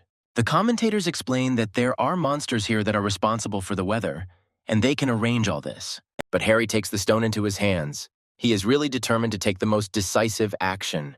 Climbing the steps, Sophie asks what's going on while the brown-haired man throws a stone. After that, we see a large creature, somewhat similar to an alligator. The schoolboy gets very scared, asking if it's a crocodile, but Gar asks him to get up faster. The guy asks what kind of monster it is, to which the audience answers that it is an alicroco. The nurse reports that the hatch won't open. Apparently something is pressing on it from above. The brown-haired man is either covered in cold sweat or it's raindrops falling on his face. Outside we see Trelly, who is outside in the middle of the rain and won't leave because of the pain. With his roots, he blocked the way for all the heroes so that now they have no way out at all. Viewers speculate that perhaps the protagonist needs to kill the alicroco, but Harry himself does not believe it. Blue-Eyed tries to think of something as quickly as possible, asking Karen again about the root. Trellis root can indeed grow, but it will require a lot of water to do so. Unsheathing his axe, the protagonist asks to be allowed to the very beginning of the stairs. The brown-haired man instantly cuts the rope that holds the root, and it flies straight into a large amount of water.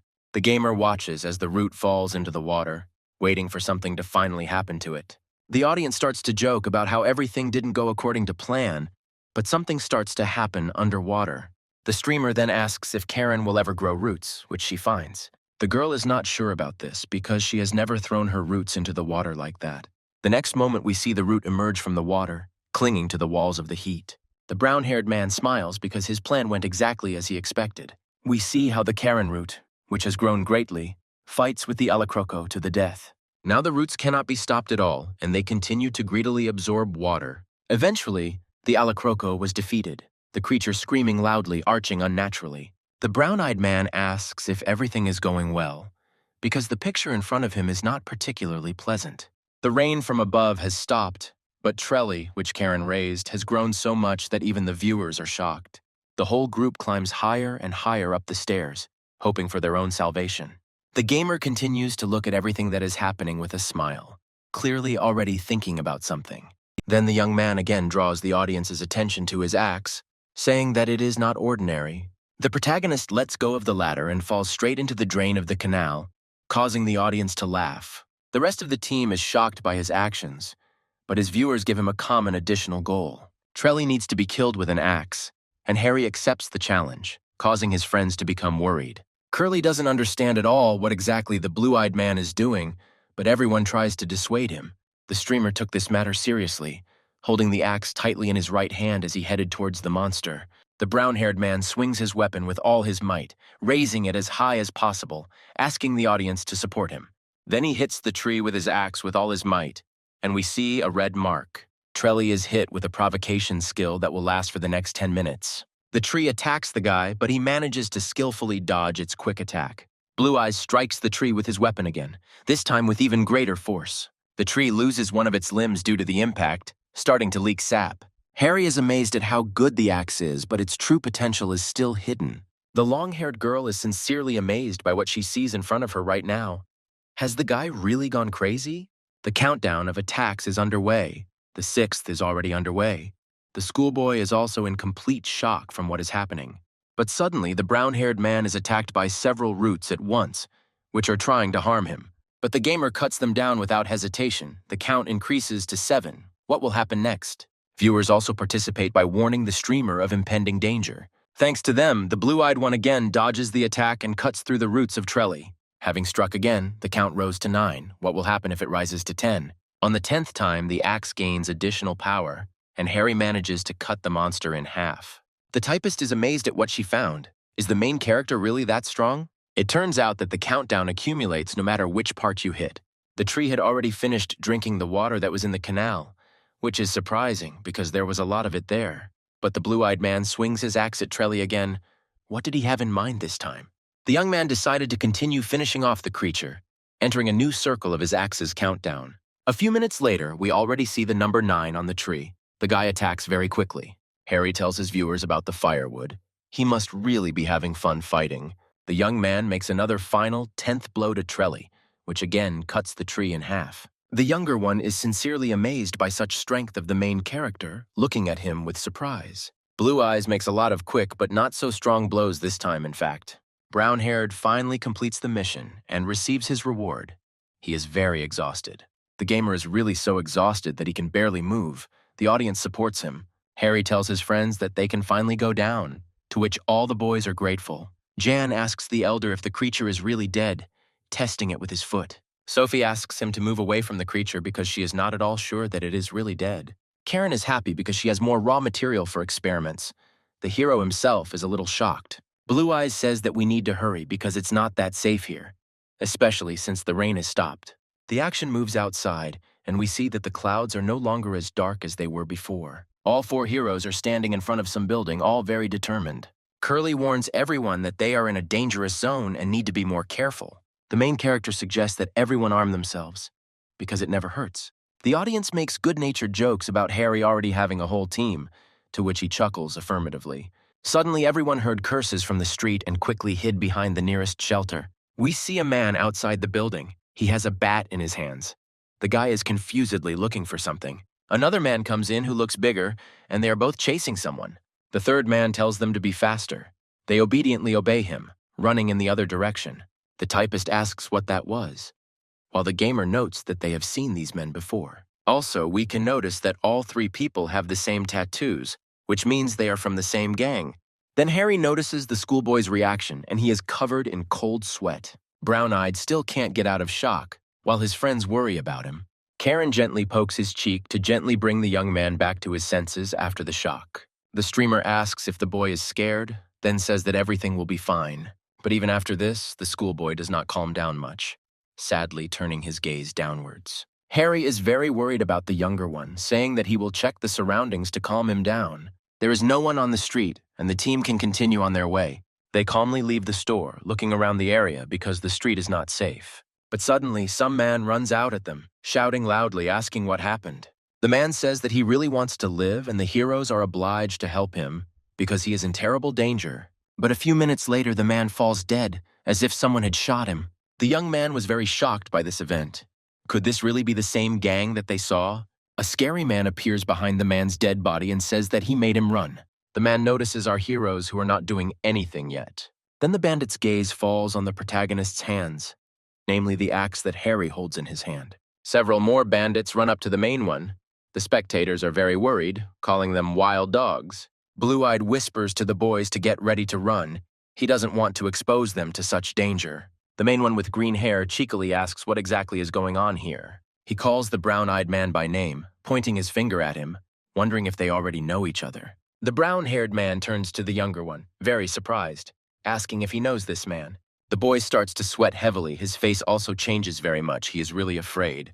The green-haired man is getting closer and closer, but the main character asks him to stop, threatening him with an axe. Harry says that now they will all calm down and the team will calmly go in the other direction.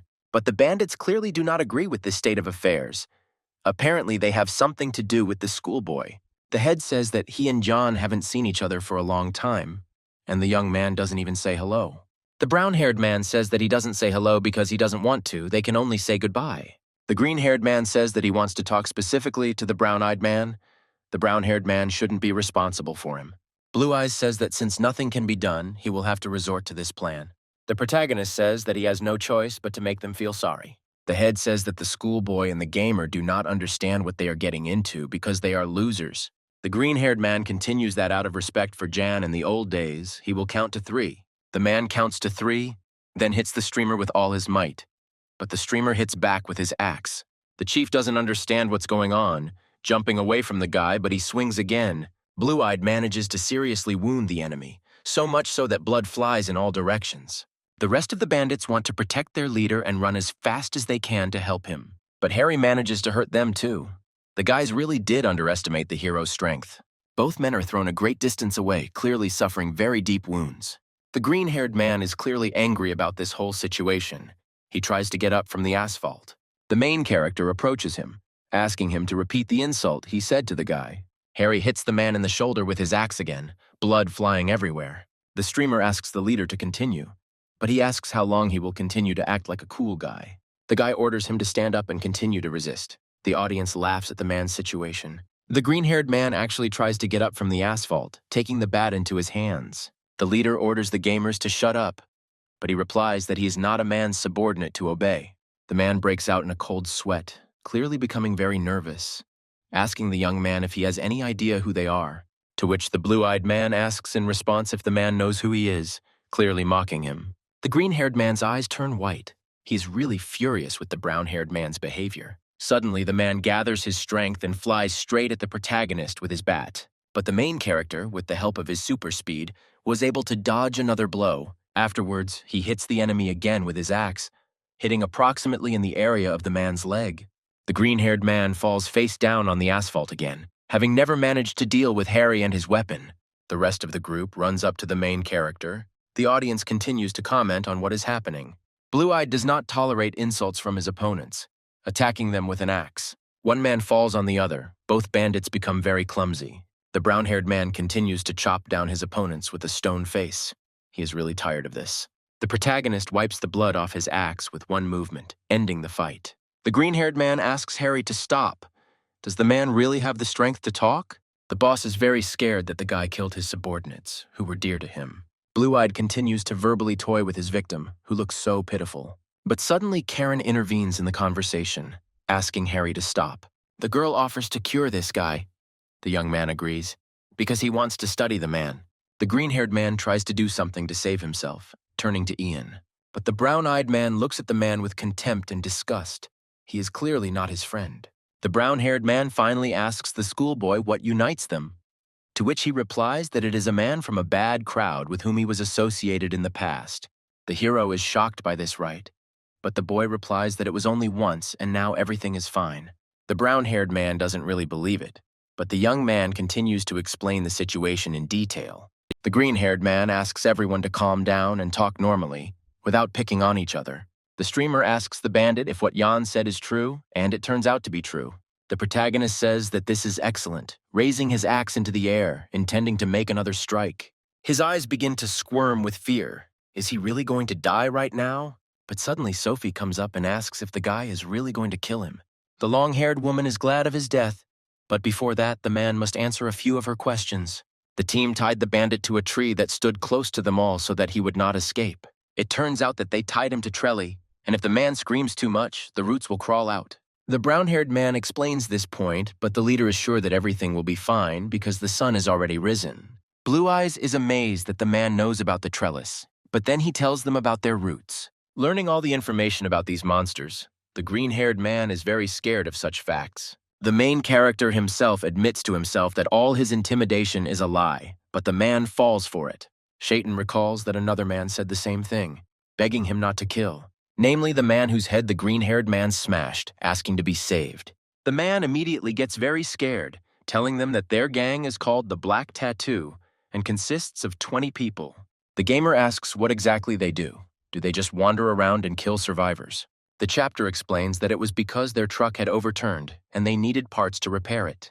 The streamer thanks the man for all the information he provided, patting him on the cheek, after which the entire group of friends goes in another direction, leaving the bandit all alone. Blue Eyes says he forgot something while the man asks not to leave him like this. Turning around, the brown-haired man says that the seed needs to be nipped in the bud, whatever that means.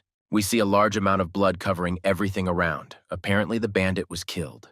A few moments later, we see a group of several people who look like bandits. In front of them is a tree that is completely covered in blood.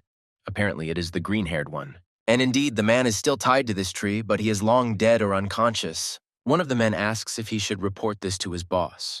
The other replies that he should, but first he needs to find who did it.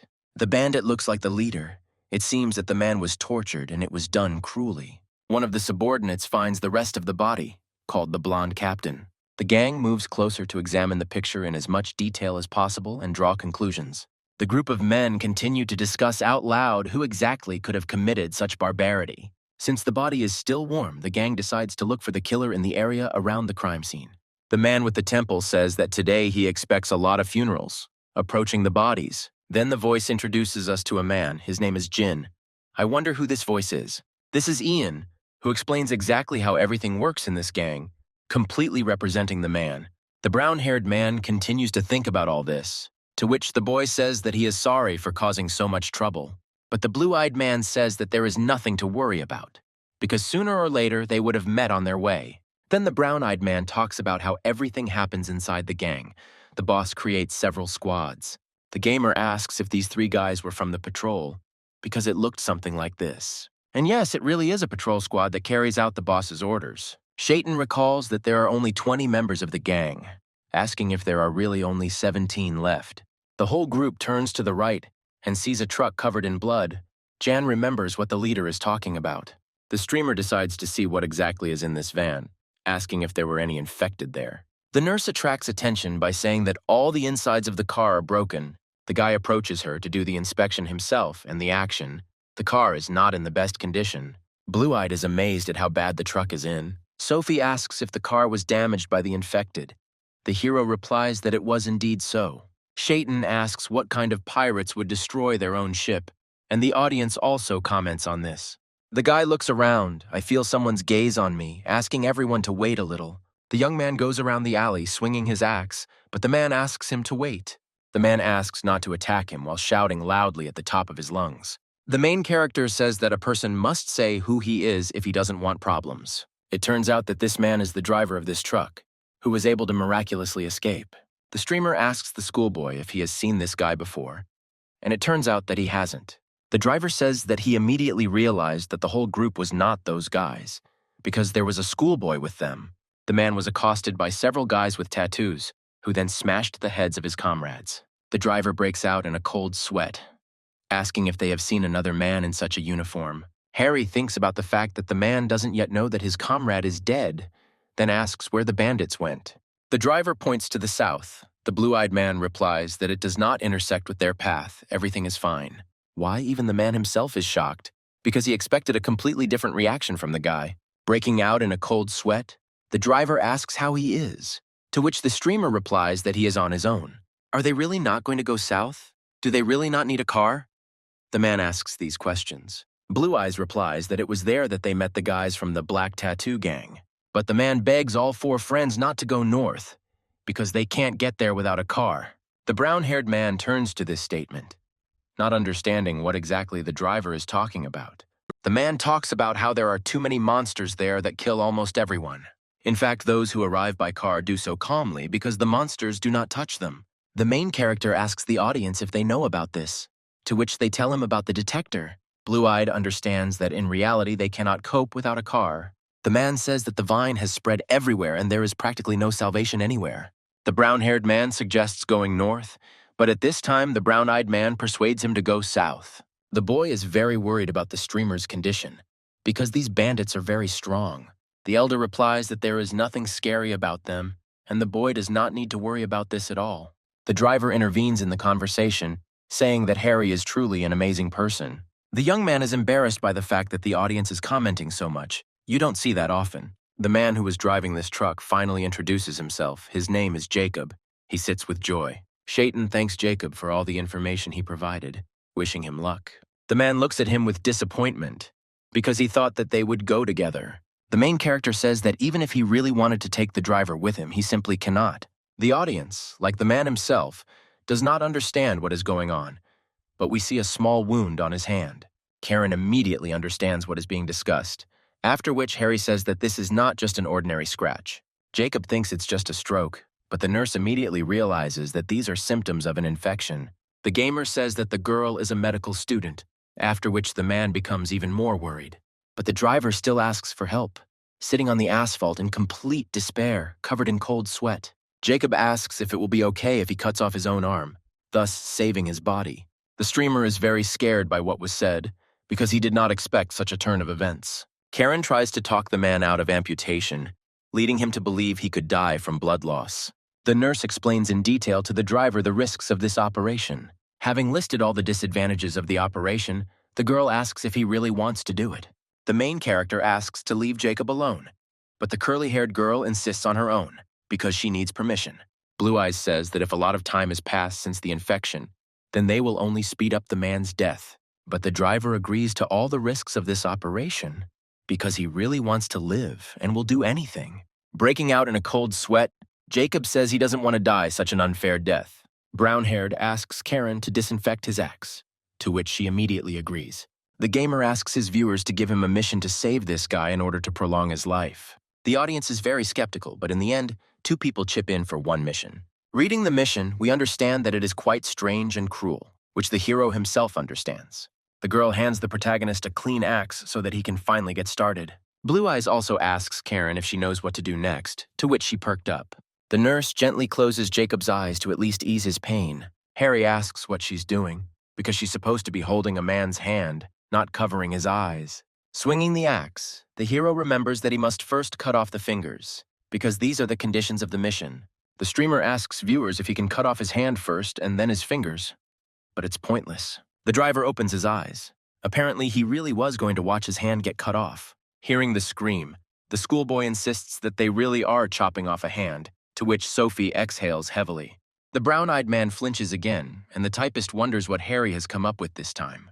The long-haired girl says that she needs to thank the brown-haired man afterwards, since they were allowed not to be present during the operation, to which the boy immediately agrees he really couldn't stand being there. The brown-eyed girl understands that he hits more than once. How many times does he cut this hand? All sounds suddenly stopped, and the room was filled with tense silence. The door behind which everything happened is opened by Karen, who, as always, looks scary. But then her expression becomes very sweet again, and she says that we can come in. Entering the room, Sophie asks how exactly the operation went because she has serious doubts. The typist can't believe he actually did it as she moves closer to his hand. The brown-haired man says that only the thumb remains there, to which both heroes gasp in amazement. The schoolboy asks if Jacob is okay right now, looking at him from afar. If the man does not wake up within 5 minutes, then all the heroes will have to leave without him.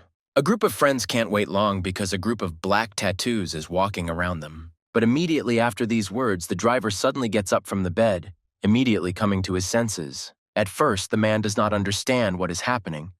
But then, looking at his hand, he realizes that it has been cut off. Blue-Eyed asks the driver how exactly he feels now, because he lost consciousness from pain. Jacob feels just great, immediately starting to thank the main character. The brown-haired man is glad that the man was able to withstand such a test, but now he needs to calm down. The driver took Harry's help a little too seriously, getting down on his knees and starting to thank him for his help. But suddenly, a strange sound is heard, which immediately catches the gamer's attention. We see some guy kicking a car, asking where he can find something that isn't damaged. It turns out that this is the same car that we saw not so long ago and the people from the black tattoo. Several guys are found on the street, and the windows of the building where the heroes are located look out onto them.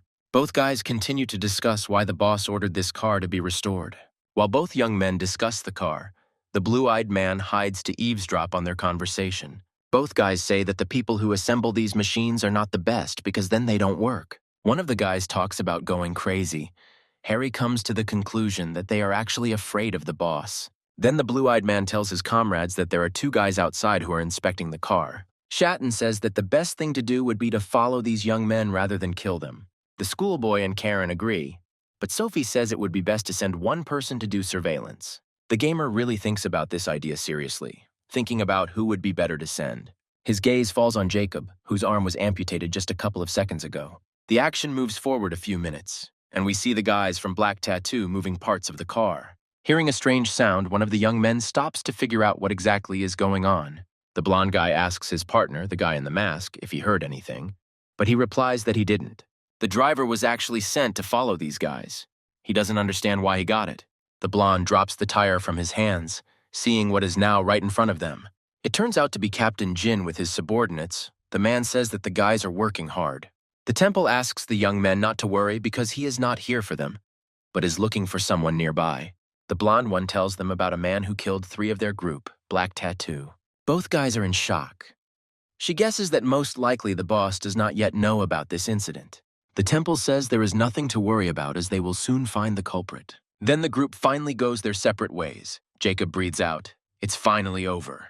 The man understands that the commander is now heading towards the main character, so what will he do?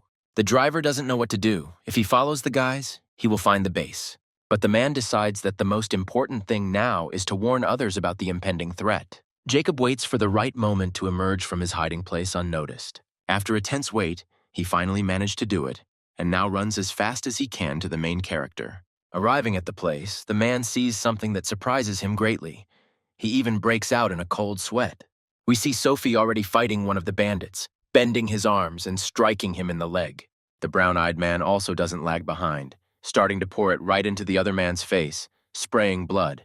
Karen, in turn, pierces the eye of one of the young men with a scalpel, although she said that she did not want to harm anyone. Seeing this whole picture, the hero cannot believe his eyes. Are his comrades really that experienced? We also see Captain Jin standing in a defensive position with his knife, ready to attack. Blue-Eyed says that the captain is not as scary as Jan said. Jin asks the main character if he was the one who cut up his guys, to which Harry himself answers vaguely. The brown-haired man asks if the man really bothered the younger one that much. Scar tenses up when he realizes that it's all about the brown-eyed guy. The gamer tries to switch the captain's attention to himself because the main one must resolve issues with the main one. The blonde man is amazed at how brazenly the main character behaves. The streamer is clearly making fun of the man. He should have been more careful with his words. The man breaks out in a cold sweat and his expression becomes more menacing. The captain turns his attention to the disabled man because he understands that things are bad. The blonde man, with one deft blow of his hand to the man's spine, weakens him. Jean says that if anyone comes near him, he will immediately kill Mason. Blue-Eyed replies that the man turned out to be an even greater non-entity than he could have imagined. The brown-haired man really expected to see at least a drop of pride from such a person. But this is not the case at all. Jin tells the protagonist not to dare approach him, to which the streamer says that the bandit should be treated accordingly. Jacob tells the streamer not to worry as he is already at his limit. The next moment, the captain plunges a knife into the man's body, blood spurting from the wound in all directions. Shaitan did not expect such a turn of events, clearly being in a state of shock. The disabled man lies on the asphalt covered in blood while the blonde man runs away in the other direction. Blue-Eyed is clearly unhappy with this outcome of events, calling the captain not the most pleasant words. The chase begins. The main character runs as fast as he can after the blonde man to take revenge. Having caught up with the man, he hits the temple's back with all his might with his axe, causing him to scream loudly. Jean collapses on the pavement as Harry asks him about the most appealing part of the show. An apology is all the streamer needs right now because this man is just disgusting. This time the axe flies into the captain's hand, to which he begins to scream even louder. The blue-eyed man demands that the man start asking for forgiveness. Apparently, everything is very bad. The brunette hits his opponent with an axe with all his might on the back of the head, causing the audience to immediately write comments. The guy continues to be very persistent, continuing to insist on an apology. The man finally understands what's going on and asks the guy for forgiveness, while the guy stands over him with a gun. The blonde man tries to defend himself with his hands, persuading them to spare him in any way. But the gamer continues to stand his ground, taking Scar's head by the hair in his hand. The protagonist turns the captain's heads towards his friends, ordering him to apologize to them. Harry says that even words aren't enough, so he presses Scar's head into the asphalt. A typist approaches the streamer, obviously to finally stop him, because the young man has done enough. The long-haired girl asks him to finally stop, but the blue-eyed man doesn't listen at all. The gamer, after beating the man for a long time, finally stops by letting go of his hair. The nurse also reports that Jacob's mission has gone further. They've only delayed the spread. Karen believes that the situation was made worse by the additional injury the driver received. The man comes to his senses and manages to say that he is truly sorry. The brunette replies that there is no need to apologize now, after asking if the man has found the location of the black tattoo. Surprisingly, the man can still move, and he says that he can show the way. The protagonist is amazed that Jacob can move, but it is just agony. The gamer asks the younger one if he is ready to sever all ties with his dark past, to which he answers in the affirmative. The action moves to the Black Tattoo gang itself, who have gathered near the trucks. We see Jacob with his arm cut off. He really is about to transform. The man tries his best to attract attention by shouting insults at the gang. All the participants look at him with some suspicion because they are seeing this man for the first time in their lives.